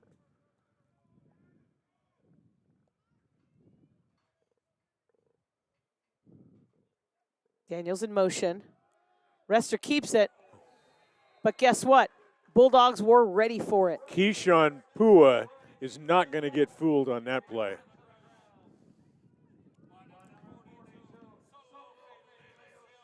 Salofi Lesiolagi made the tackle.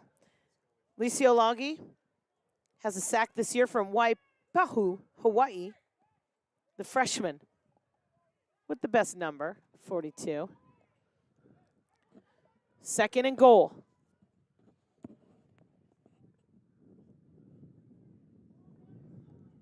Lloyd in motion. Setting up in the slot.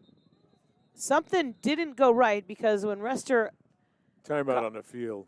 just before they snapped the ball. He literally was just about to grab the snap. And they're giving it, all right. Antelope Valley with its first time out of the second half, trailing 35-9. You're listening to Bulldog Football at ahcbulldogs.com.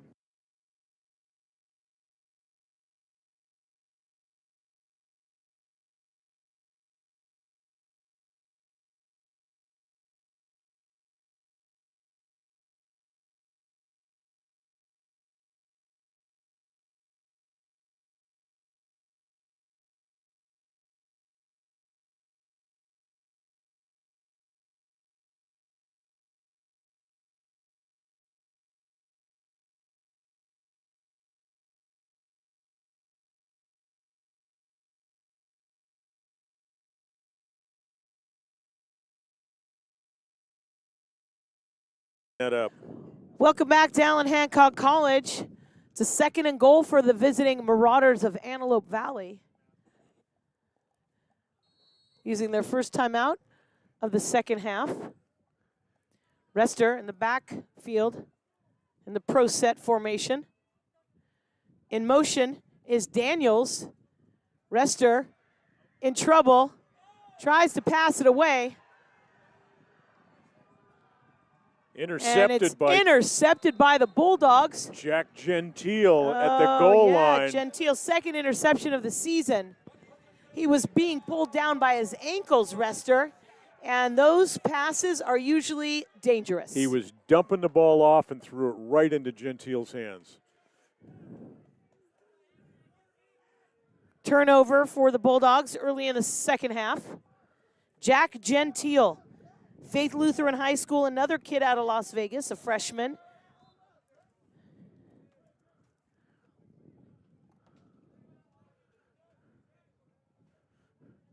And all of a sudden, the sidelines are a little more active.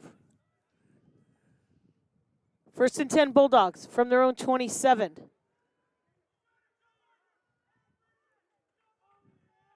JP Luketu.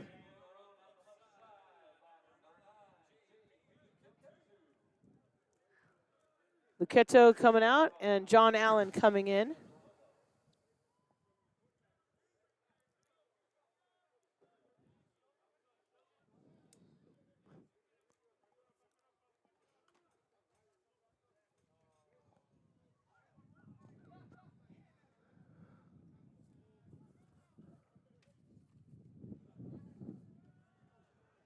John Allen, the ball carrier.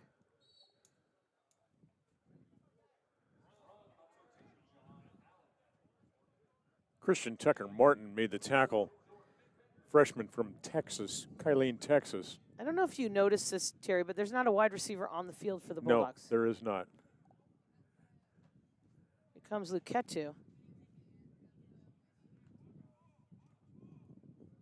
And there still isn't. So what do you think he's going to do? Metuliki Tupo'u is right behind Clavel, and he's going to give it to the running back again. So while the Bulldogs might be trying to run out the clock, when Antelope Valley has the ball, they're going to try to use their most success, which is their passing game, or Rester running it.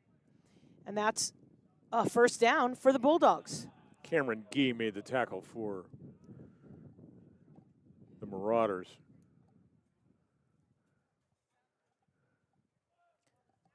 And it looks like they're very content to just run the ball. Backs are in the eye, Clavel under center. It's Allen. Allen had 4 carries in the first half.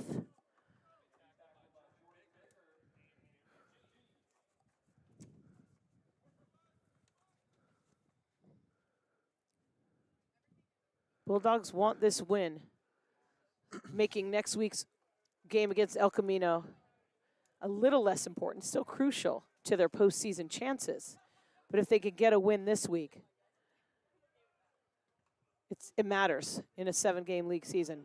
And there is a space and a hole, and it's wide open for J.P. Luketu to get another Bulldog first down. Cameron Gee pulled his shoestring. Had it not been for that, that was A Bulldog touchdown. Hancock now into Antelope Valley territory, 1st and 10 from the 40.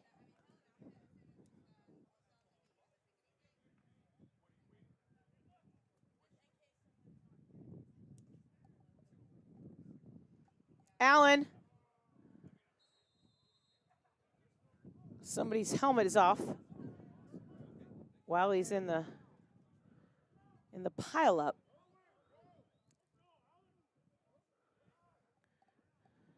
Oli Eric at the bottom of the pile.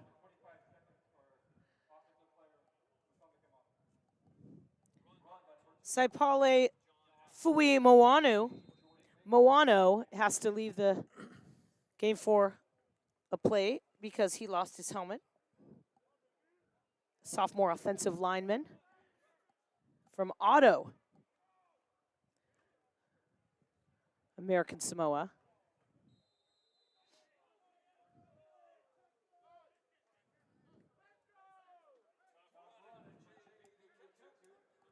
All second effort by Luketu on that. He was stopped at the line of scrimmage, plowed another 4 yards.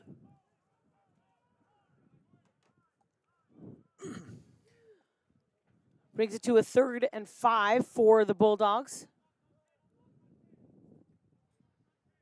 Halfway through this 3rd quarter. John Allen pushes his way to the 30. I don't think it's going to be enough for a first down. It'll be a little short.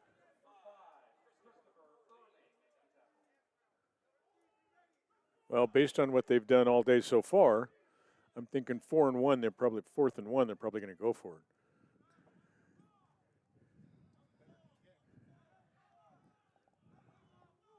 Looks like you're right, Terry Veal. With Clavelby under center. Luketu runs to the right, and it's not enough for a first down. Waiting for him was Kevin Hawley.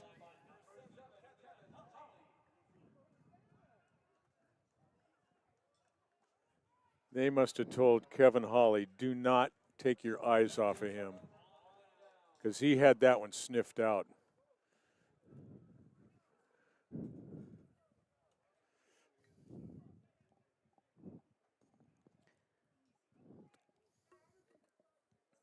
The Martyrs will take over on downs, looking for something this half. Got a touchdown, a missed extra point in the first half, and a field goal. Down 35-9. 1st and 10 from their own 31. Rester puts his head up, and before he could even think about what he was going to do, it's another sack.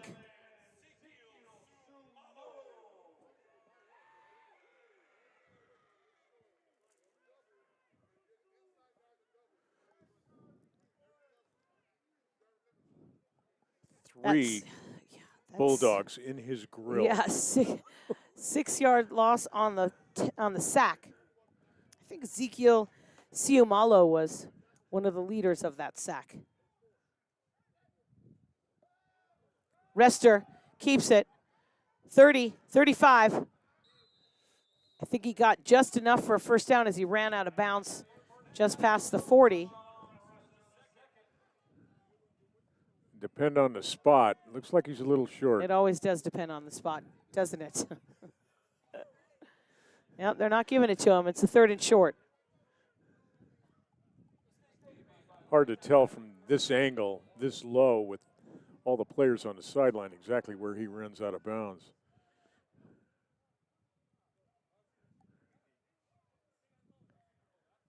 Third and 1.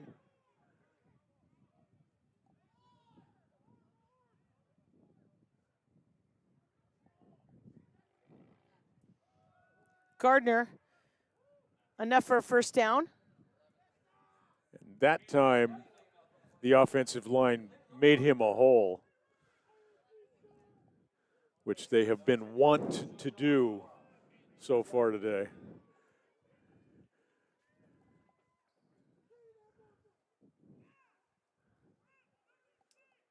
Antelope Valley with a first down. 1st and 10 from the 44. Once again, pretty quiet in the stadium when you can hear the coaches from both sides yelling out plays to the offense and defense.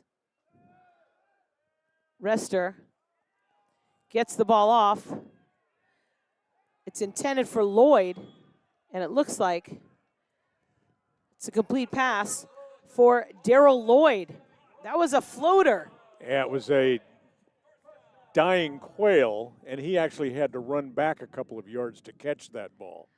Another dying quail. Hold on, make dying Note that. quail times 2. If you've ever shot quail, you know what that Listen, looks like. I don't shoot animals. 1st and 10 from the 11. A quick pass into the end zone in the far corner, looking for Lloyd again. Jason Joseph pretty well covered on that, had him pretty well covered on that one.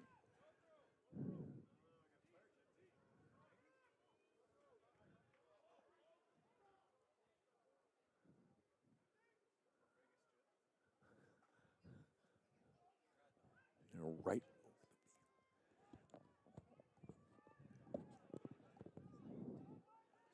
Second and 10.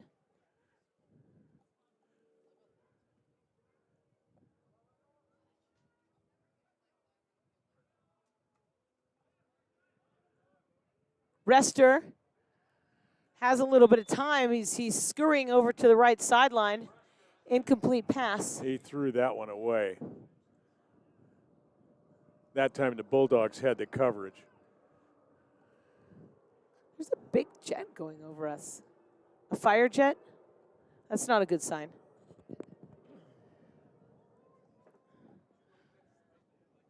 It is a fire jet. It's fire season. We don't like that. It was loud and big. 3rd and 10. You don't see that very often over a football game.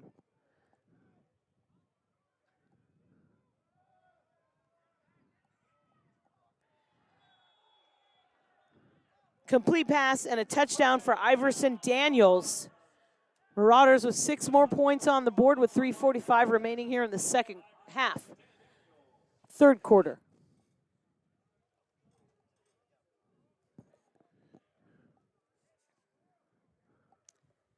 Gage Butler into the game to attempt the extra point. His last attempt in the first half was blocked.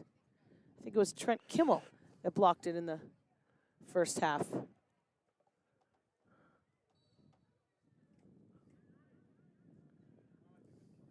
The wind has died down a little bit. That one is up. It's almost blocked again, but it's good. It's now 35-16 Bulldogs with a lead. 3:45 remaining in the 3rd quarter. You're listening to Bulldog Football at ahcbulldogs.com.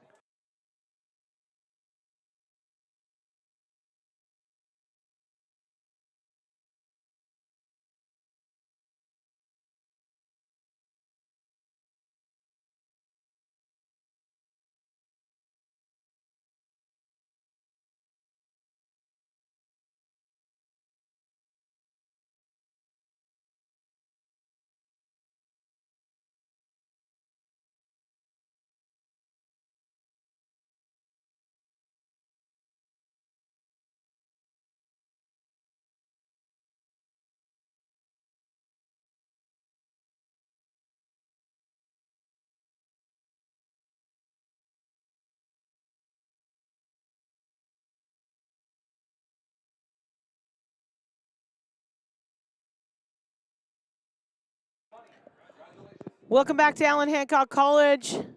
Antelope Valley with its second touchdown of the season and an extra point by Gage Butler. It's now 35-16. Was waiting Hancock. to see if they were going to kick it away from Makai Puga. They tried, but they kicked it out of bounds.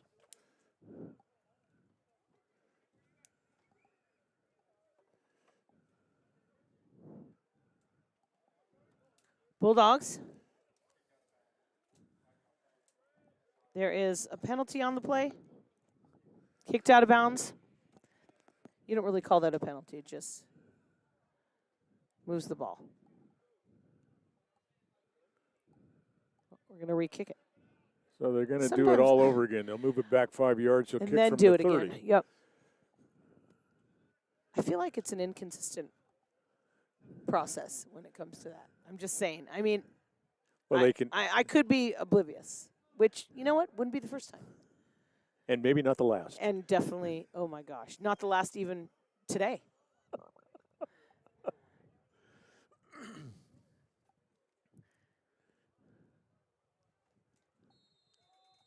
They'll kick it again. Gage Butler.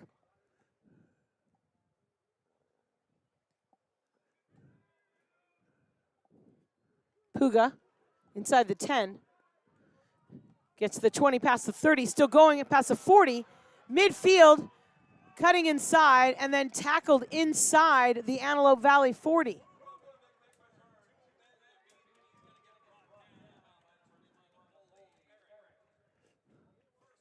Oli Eric and the kicker were the only two that could have gotten him. Good field position for the Bulldogs. They'll be at the Antelope Valley 37 with 3:35 remaining in the third quarter.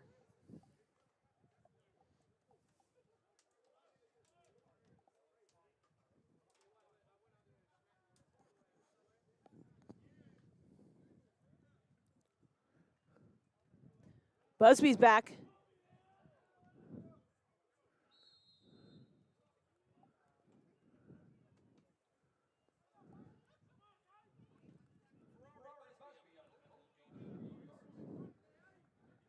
Jason Walker at the bottom of the pile for the Marauders.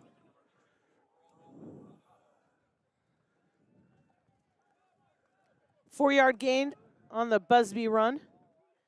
And now Luketu brings the play in. Still no wide receivers with the offense on the field. Luketu finds a little room. And it's a Bulldog first down.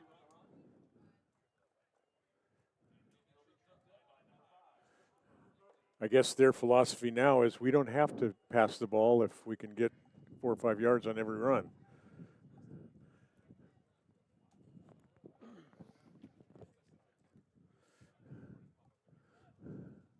First and 10 from the 27.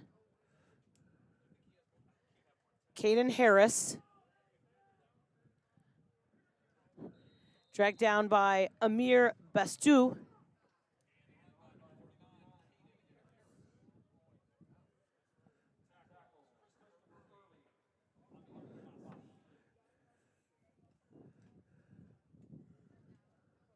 A 7-yard run for Harris. Now And here- tell me, aren't they kind of telegraphing this if they don't line up with anybody wide, that we're going to just run the ball? Well, yeah, I think it's pretty obvious. This time, Busby did not go to the right. He went to the left, and he found some space, and it's a Bulldog first down. Nice run by Ferrari Busby.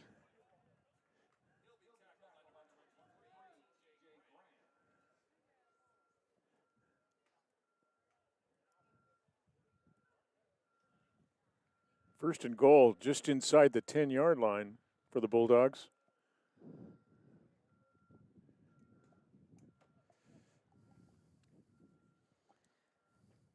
John Allen lined up behind A.J. Musunu. Allen bumped into one of his guys, but still went around the left side for a touchdown. 9-yard touchdown run, John Allen. Made a great cut. When he cut to the inside, he met a wall, took one step sideways, and was nothing but green.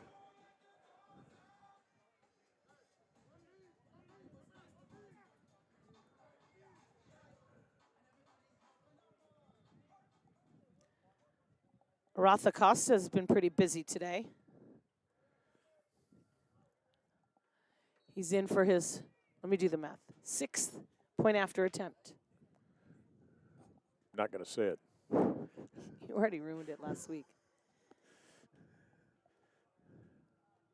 It's up. It's good. 42-16, Bulldogs with the lead, 1:08 remaining in the third. You're listening to Bulldog Football at ahcbulldogs.com.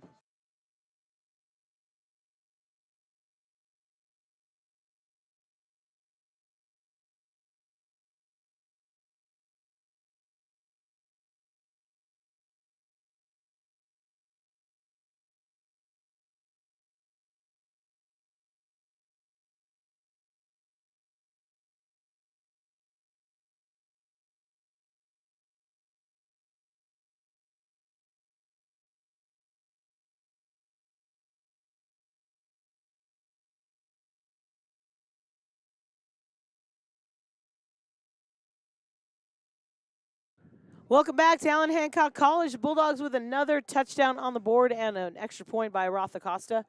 42-16.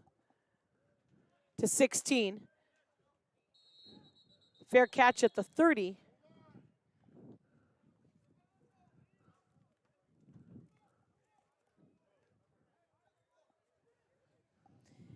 If you look at passing yards for Antelope Valley, you might expect them to be throwing as much as they can, down by 26 points.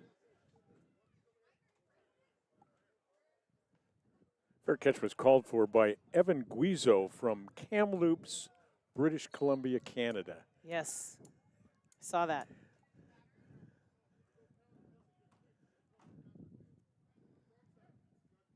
First and 10, Rester looking for Daniels on the near sideline.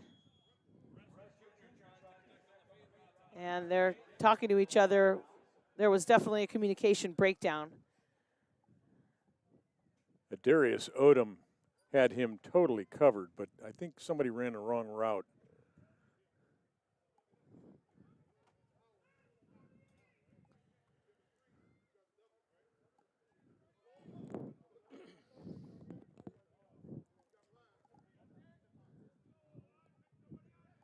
Second and 10, Rester.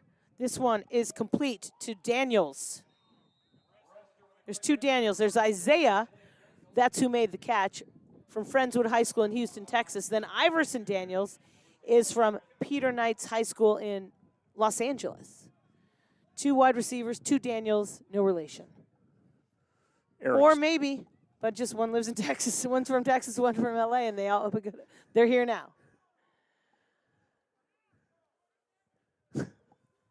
I know, right? You're just like, CJ, what are you thinking? 3rd and 1. And I cut you off, I'm sorry. Gardner crosses the spot of the play and gets a first down for Antelope Valley. Jaden Matthews made a terrific hit to stop him.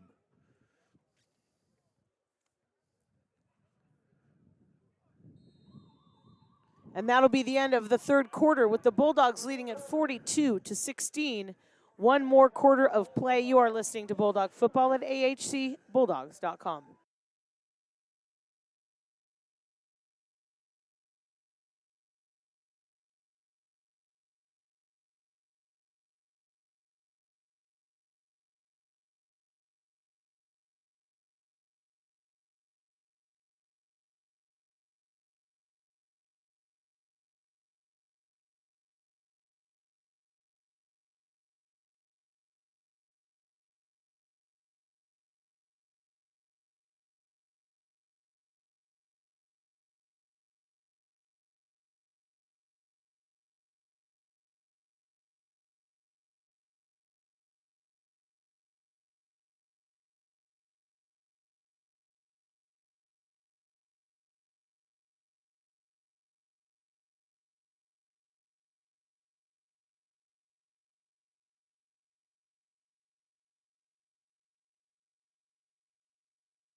Welcome back to Allen Hancock College. 42-16 is your score, beginning the 4th quarter. And Bulldogs would lead. It's a tale of two teams right now. Hold on, a tail. Bulldogs are tail more than welcome two teams. Hold on, I'm putting this to in my... run the ball every play. They didn't throw one pass in the 3rd quarter. I think you're right. A tail of two. And the Marauders are only passing at this point. And here they are. First pass, looking for Iverson Daniels. And he heard footsteps because there were two that were just ready to take him down.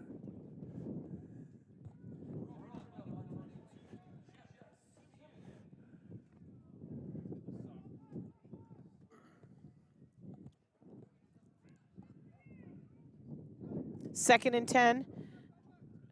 Brian Dill noticed, and I noticed it earlier too, but the minute they hear from the sideline what to do, the entire Marauder team looks at their wrist. All of them have the plays underneath a wrist guard or something. Oh, it's another sack.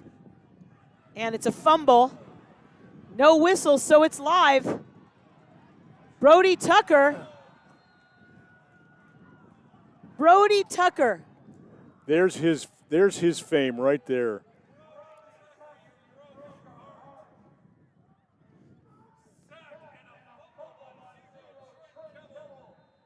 Looks like he might be hurt too, Terry. Well, he tripped at about the 3-yard line over somebody. But he's a defensive lineman. He's going to get up, and that's going to make his month right there. Brody Tucker, a sack, and recovers the fumble for a 44-yard touchdown.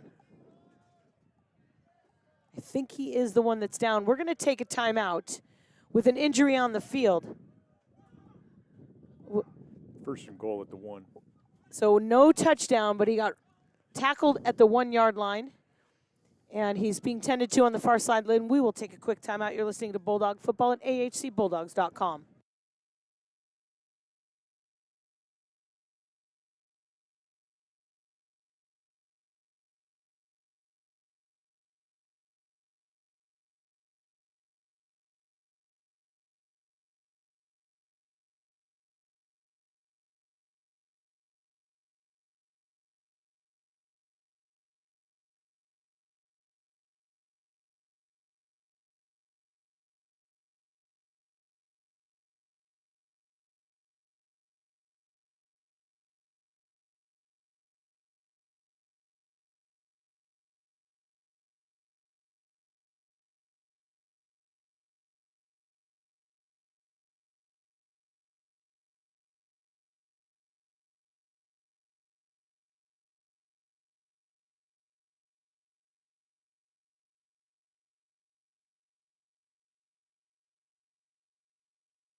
Welcome back to Allen Hancock College. Brody Tucker walks across the field on his own.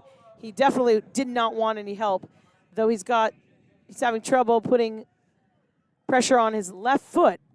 And now all of his teammates are helping him. There's a 43-yard fumble recovery just shy of the goal line. 1st and goal from the 1. What a play after the sack for Tucker. Luketu. And it's a touchdown, J.P. Luketu.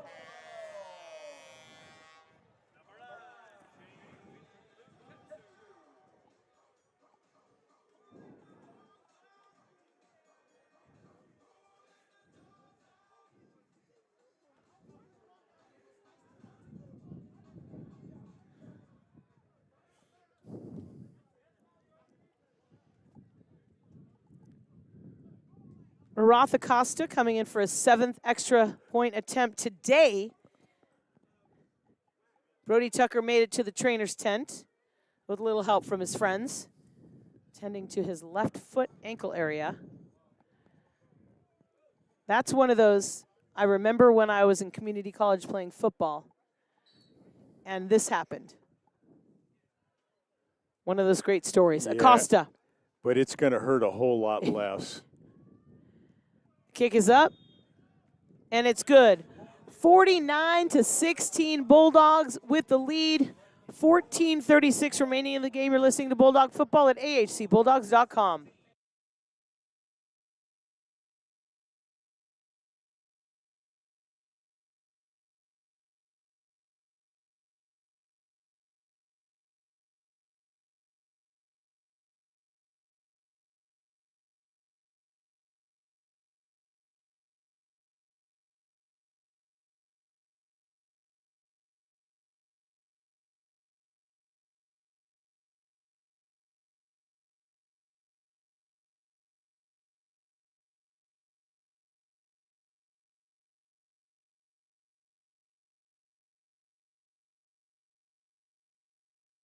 Welcome back to Allen Hancock College. 49-16 is your score early here in the fourth quarter. Brody Tucker, after a sack and a 43-yard run, back on a fumble recovery. And then J.P. Luketu with a 1-yard touchdown run. Aratha Costa with an extra point. And that's where it stands. And on the kickoff, the Marauders, on a fair catch by Guzzo, brings the Antelope Valley offense back onto the field. We were talking about this before we went to a break, and Brody Tucker, and I know because I see it. Years later, the guys are sitting around a barbecue at like one of their friends' houses.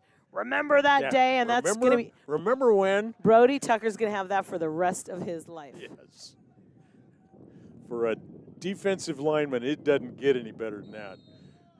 And hopefully it's not a big injury and they don't lose him for the year. He's an important component on that defense.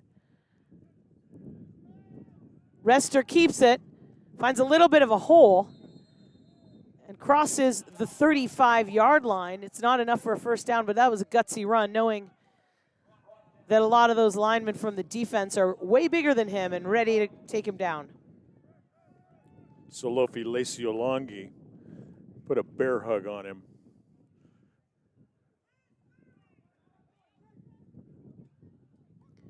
Second and 3, 7-yard gain.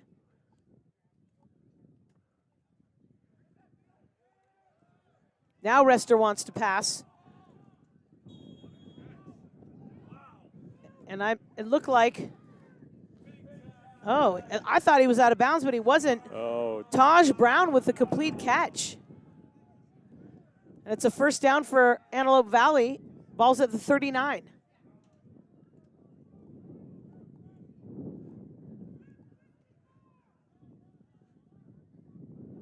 First from the 41. Sorry, my math. You can say that. You can see. You're so nice to not want to correct me, but I appreciate that. You could totally correct me on that. It's not gonna hurt my feelings. I'm not dyslexic. I just sometimes don't get it right. He just got back to the line of scrimmage, maybe. And there was a wall of blue.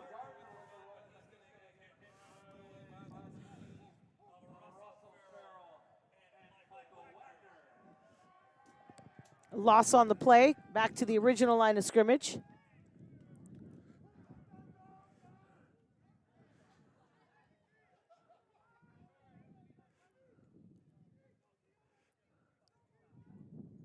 Second and 10. Another pass play. Taj Brown, and it's complete.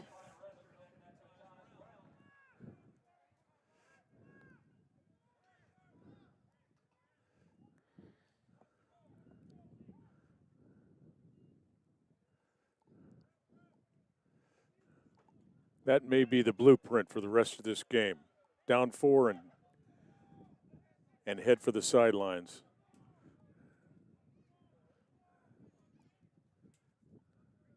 Antelope Valley has already used one of their second half timeouts. Rester sees a hole and he takes it. He's running all the way into the end zone. A 35-yard touchdown run for the quarterback, Sharmon Rester II. He looked for wide receivers and knew right away he didn't have one, but he saw a big hole right on the near hash mark and found his way all the way into the end zone untouched.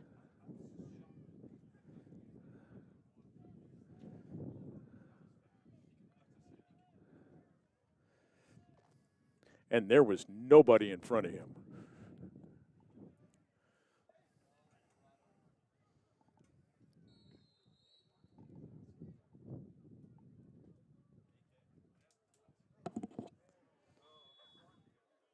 Gage Butler with an extra point. 49-23 is your score, 12:06 remaining in the game. You're listening to Bulldog Football at ahcbulldogs.com.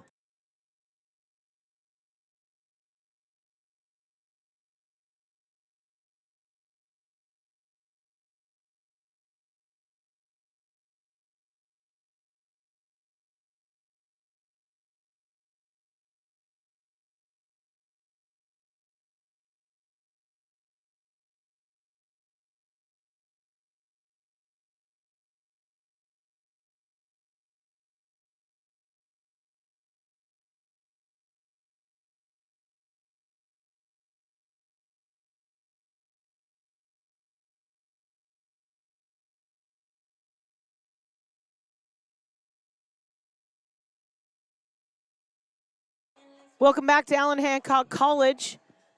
Antelope Valley with a touchdown on the quarterback Rester the second's run, and an extra point by Gage Butler. 49-23 is your score. A short kick fielded by actually two guys together. That was pretty entertaining. Russell Farrell ran right into Jeff Simeon. So Farrell fielded the kickoff, and then Jeff Simeon gave him a little good job hug. And that's what happened. It's like, right on. Good job. I got you. Don't fall over.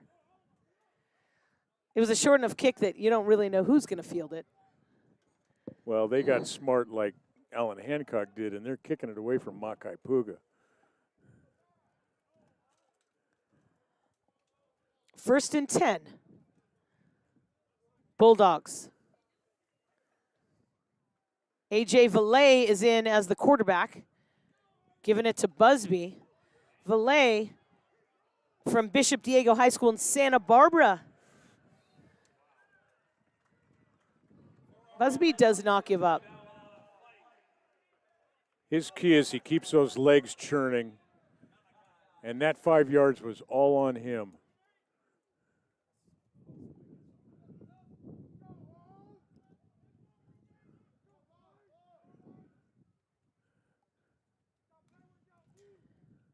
Six-yard gain on the play from Busby. Valet's a freshman, the quarterback in now for the Bulldogs.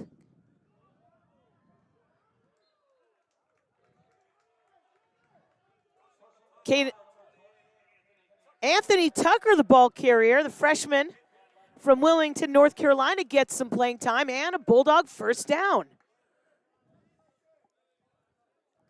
E.A. Laney High School, Wilmington, North Carolina. One of the most beautiful places in this country. So gorgeous. Right on the coast. He's 6 foot, 215 freshman. First and 10, Allen comes in. Valet under center. Gives it to Allen.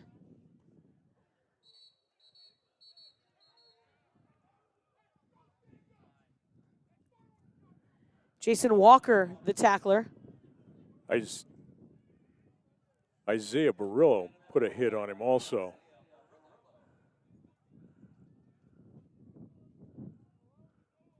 Well, this is an opportunity to see what the depth chart looks like on Allen Hancock's side. Tucker's back in, and now there's wide receivers on the field for the first time. This second half, it feels like that there weren't any in the third quarter for the Bulldogs. They're both set up on the near side on a 2nd and 8. Valet running, not afraid to get hit. And he's a lefty. See that? I did. And you know, Rothacosta is the lefty kicker. Nothing wrong with lefties. T.J. Graham made the hit for Antelope Valley. Nice run by the backup quarterback. It's now 3rd and short for the Bulldogs. Petaway and Martinez, the wide receivers, this time lining up on the far side. Valet under center. Gives it to Tucker. Tucker finds a hole and a first down for the Bulldogs.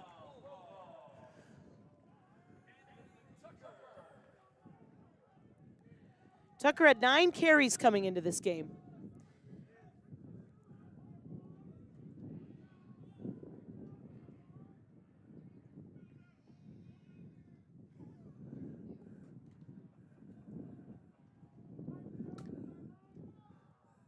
.847 remaining, 49-23 is your score. Luketu gets out of one tackle, running down the near sideline. He was held by his ankles. He jumped himself out of it for a nice run and a Bulldog first down.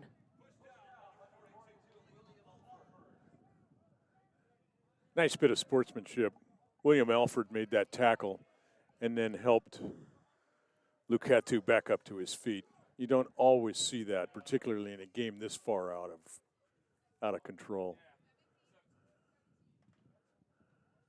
Another first down for the Bulldogs.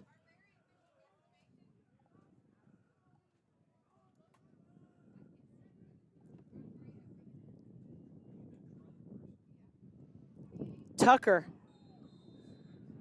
He did. He put his head down and just bulldozed forward. Lowered his head and gained an extra 3 yards. Daring anyone to hit him, and they did, and he's all right, but gutsy. Well, at this point, you don't get to play much. You want it to mean something. And he's a freshman. Well, he's proven his spot for next year.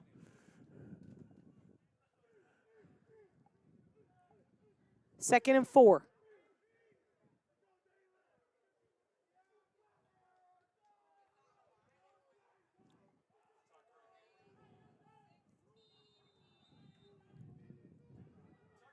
Another run by Tucker. And it's a Bulldog first down. First and goal.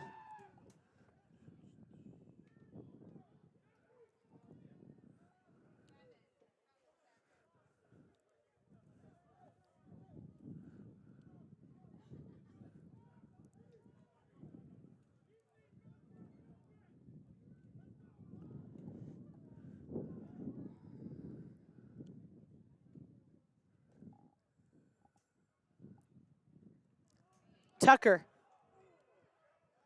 runs into a few Marauders, tries to take a dive into the end zone. He's a little short. Jason Walker in on the play for Antelope Valley.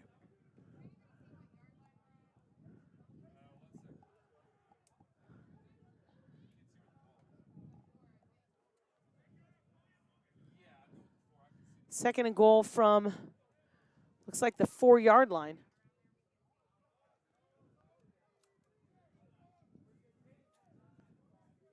Valet with Masuno behind him, and Tucker again. Tucker right up the middle. Gets wrapped up by his ankles. And it just shy of the goal line. Sideline has some energy for the Bulldogs.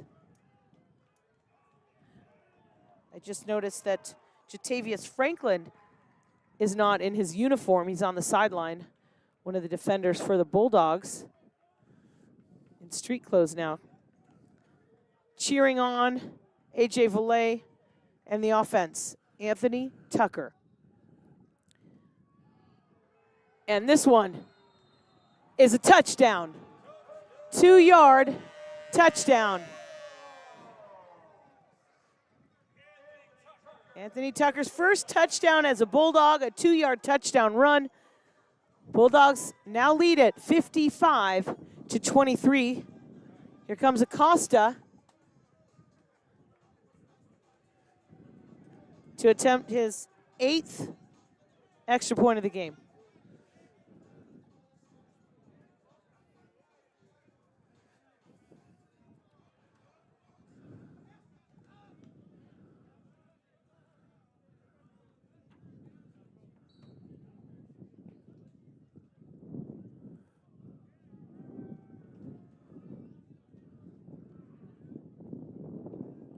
Kick is up, and it's good. 56-23, 5:02 remaining in the game. You're listening to Bulldog Football at ahcbulldogs.com.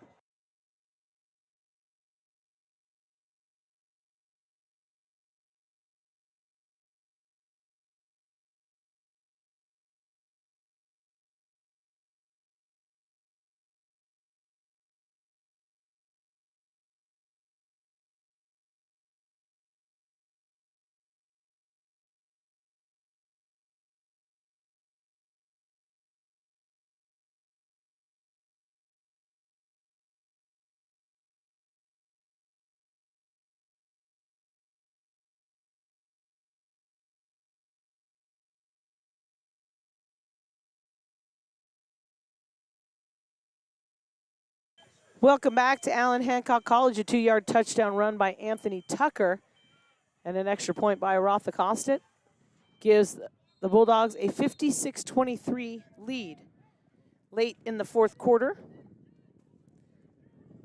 8 extra points for Rothacosta in today's game. I'll do the math for you. He's 42 of 44 this season in extra points. And the 2 that he missed were last week against Santa Barbara when I said he had a perfect record. Yes. Bulldogs have 3 timeouts, and Antelope Valley has 2. With just 5 minutes remaining, you're down by 33. What are you going to do here? Are you just going to run the ball out? Are you going to try to? You're going to try to get a few more touchdowns? There's Gardner. Well, they ran it. It didn't work out well.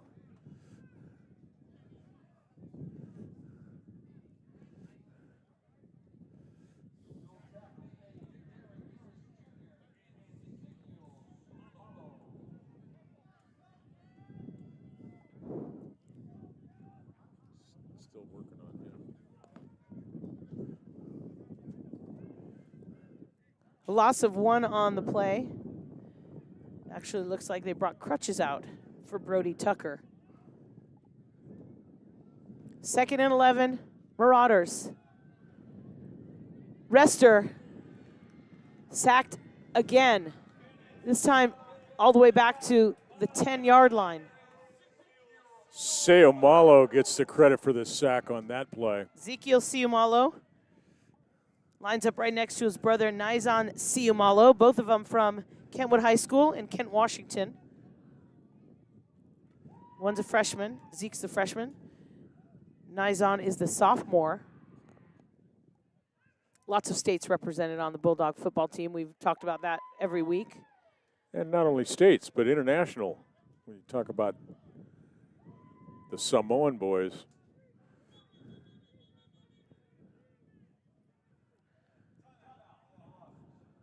Antelope Valley takes its 2nd time out of the second half. We'll take a timeout as well. Bulldogs lead at 56-23. You're listening to Bulldog Football at ahcbulldogs.com.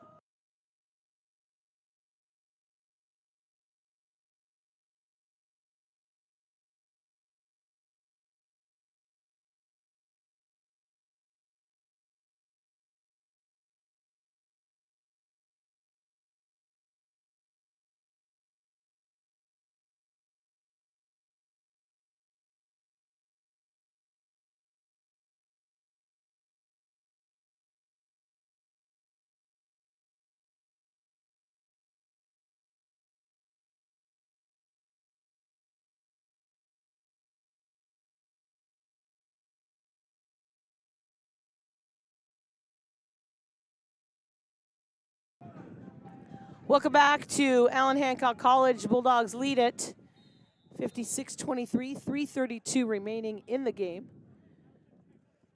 Antelope Valley using 2nd of 3 timeouts this half, a 3rd and very long after that sack. This one's complete to Daniels. Makes a juke move and runs all the way the width of the field and doesn't get much more after that.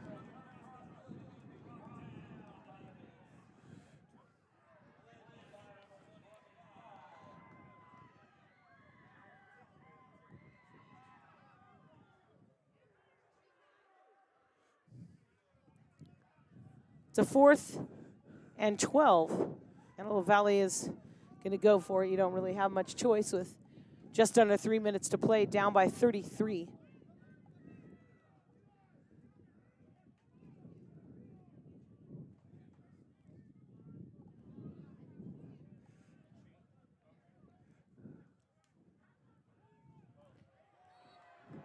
Rester goes down again. This Antelope Valley team has got to be tired, this defensive line, the offensive line.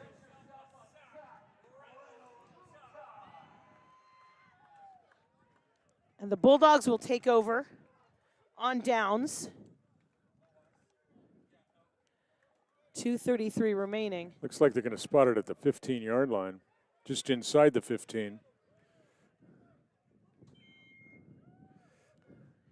A.J. Vele coming back to call the plays for the Bulldogs. I'm guessing they're just going to try to run the clock out here.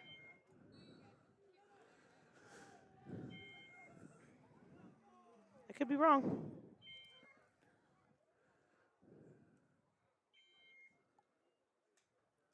Busby.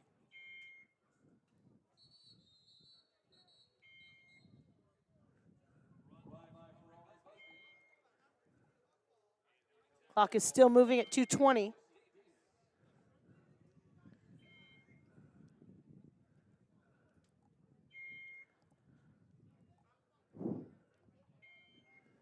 Anthony Tucker bringing the plays into the offense. Busby got 1 yard. Clock's down to 2 minutes. Play clock's at 17. I think the Bulldogs will be running out the clock. Yeah, I think so too. Not take a chance on getting anybody else hurt. Tucker.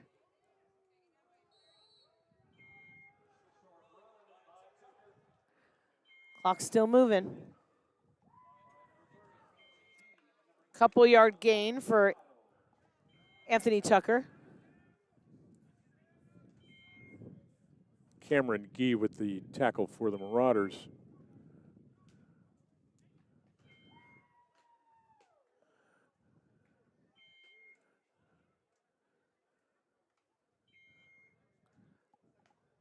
Third and 5. 56-23 for Allen Hancock. Busby finds a little bit of a hole. Not enough for a first down, but the clock is down to 52.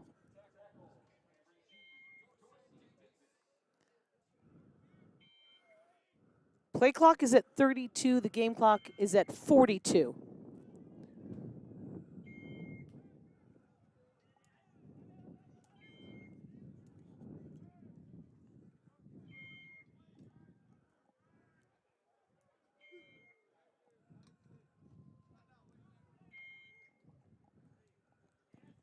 I guess technically they could take a knee and turn it over with about 15 seconds left in the game. Yep, you just see them looking at the play clock down, letting it run down to 0.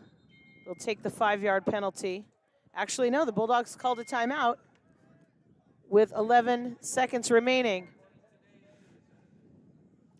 They don't want to add another penalty to the stat sheet. Could be, right? Could be. Somebody tracks that stuff. It's true. I mean, why would you add a penalty to your stats if you don't have to? So they called a timeout. Because they could. And they don't want, I wouldn't want an extra penalty against me.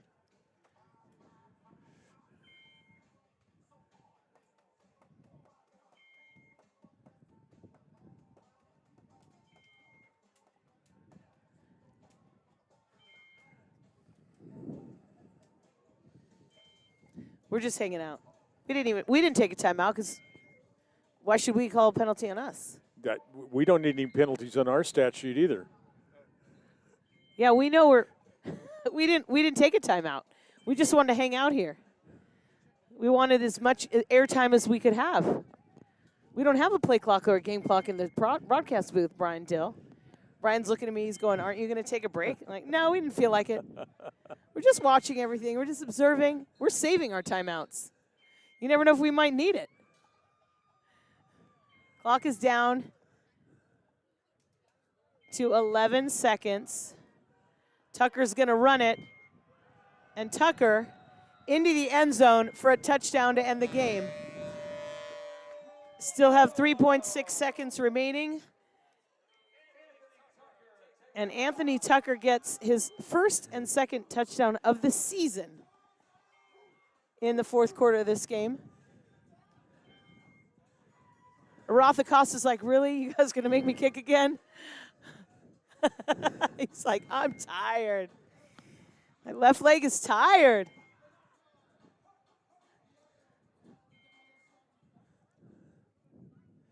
It's his 9th point after attempt of the game.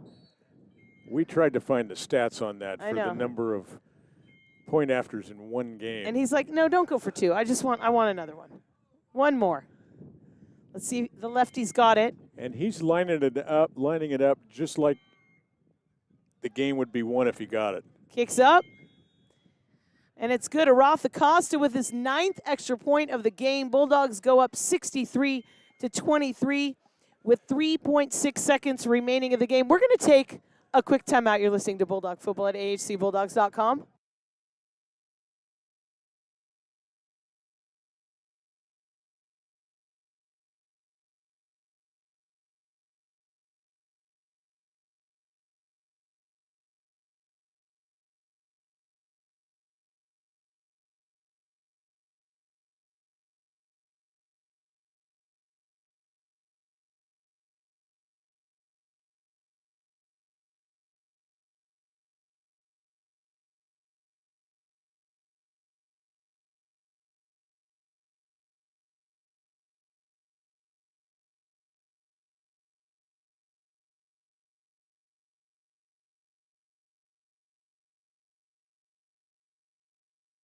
Welcome back to Allen Hancock College. 63-23 is the score. An onside kick for the Bulldogs, trying to probably use up the last few seconds of this clock, and they do. And the game is over. Bulldogs win it 63-23. Antelope Valley's record moves to 1-8, 0-6 in Northern League play. The Bulldogs are now 6-3 overall, 5-1. Their 5th straight win. The Bulldogs on the road next week, El Camino. Right after that, over the next few days, the 12th. By the 14th of November, we'll know if they are playing in a bowl game, some sort of postseason game. The kickoff at El Camino is at 4 o'clock on Saturday, November 11th. You can watch that game if you go to ahcbulldogs.com. Thank you to Shelby, amazing communications director and statistician, as well as Brian Dill, who not only was our on-the-spot stat guy, the director, the executive producer, and our videographer. Thank you, Terry Veal, for once again showing up to be my color commentator. And thank you, CJ. It's been fun. The Bulldogs win it 63-23. I'm CJ Silas. You've been listening to Bulldog Football at ahcbulldogs.com.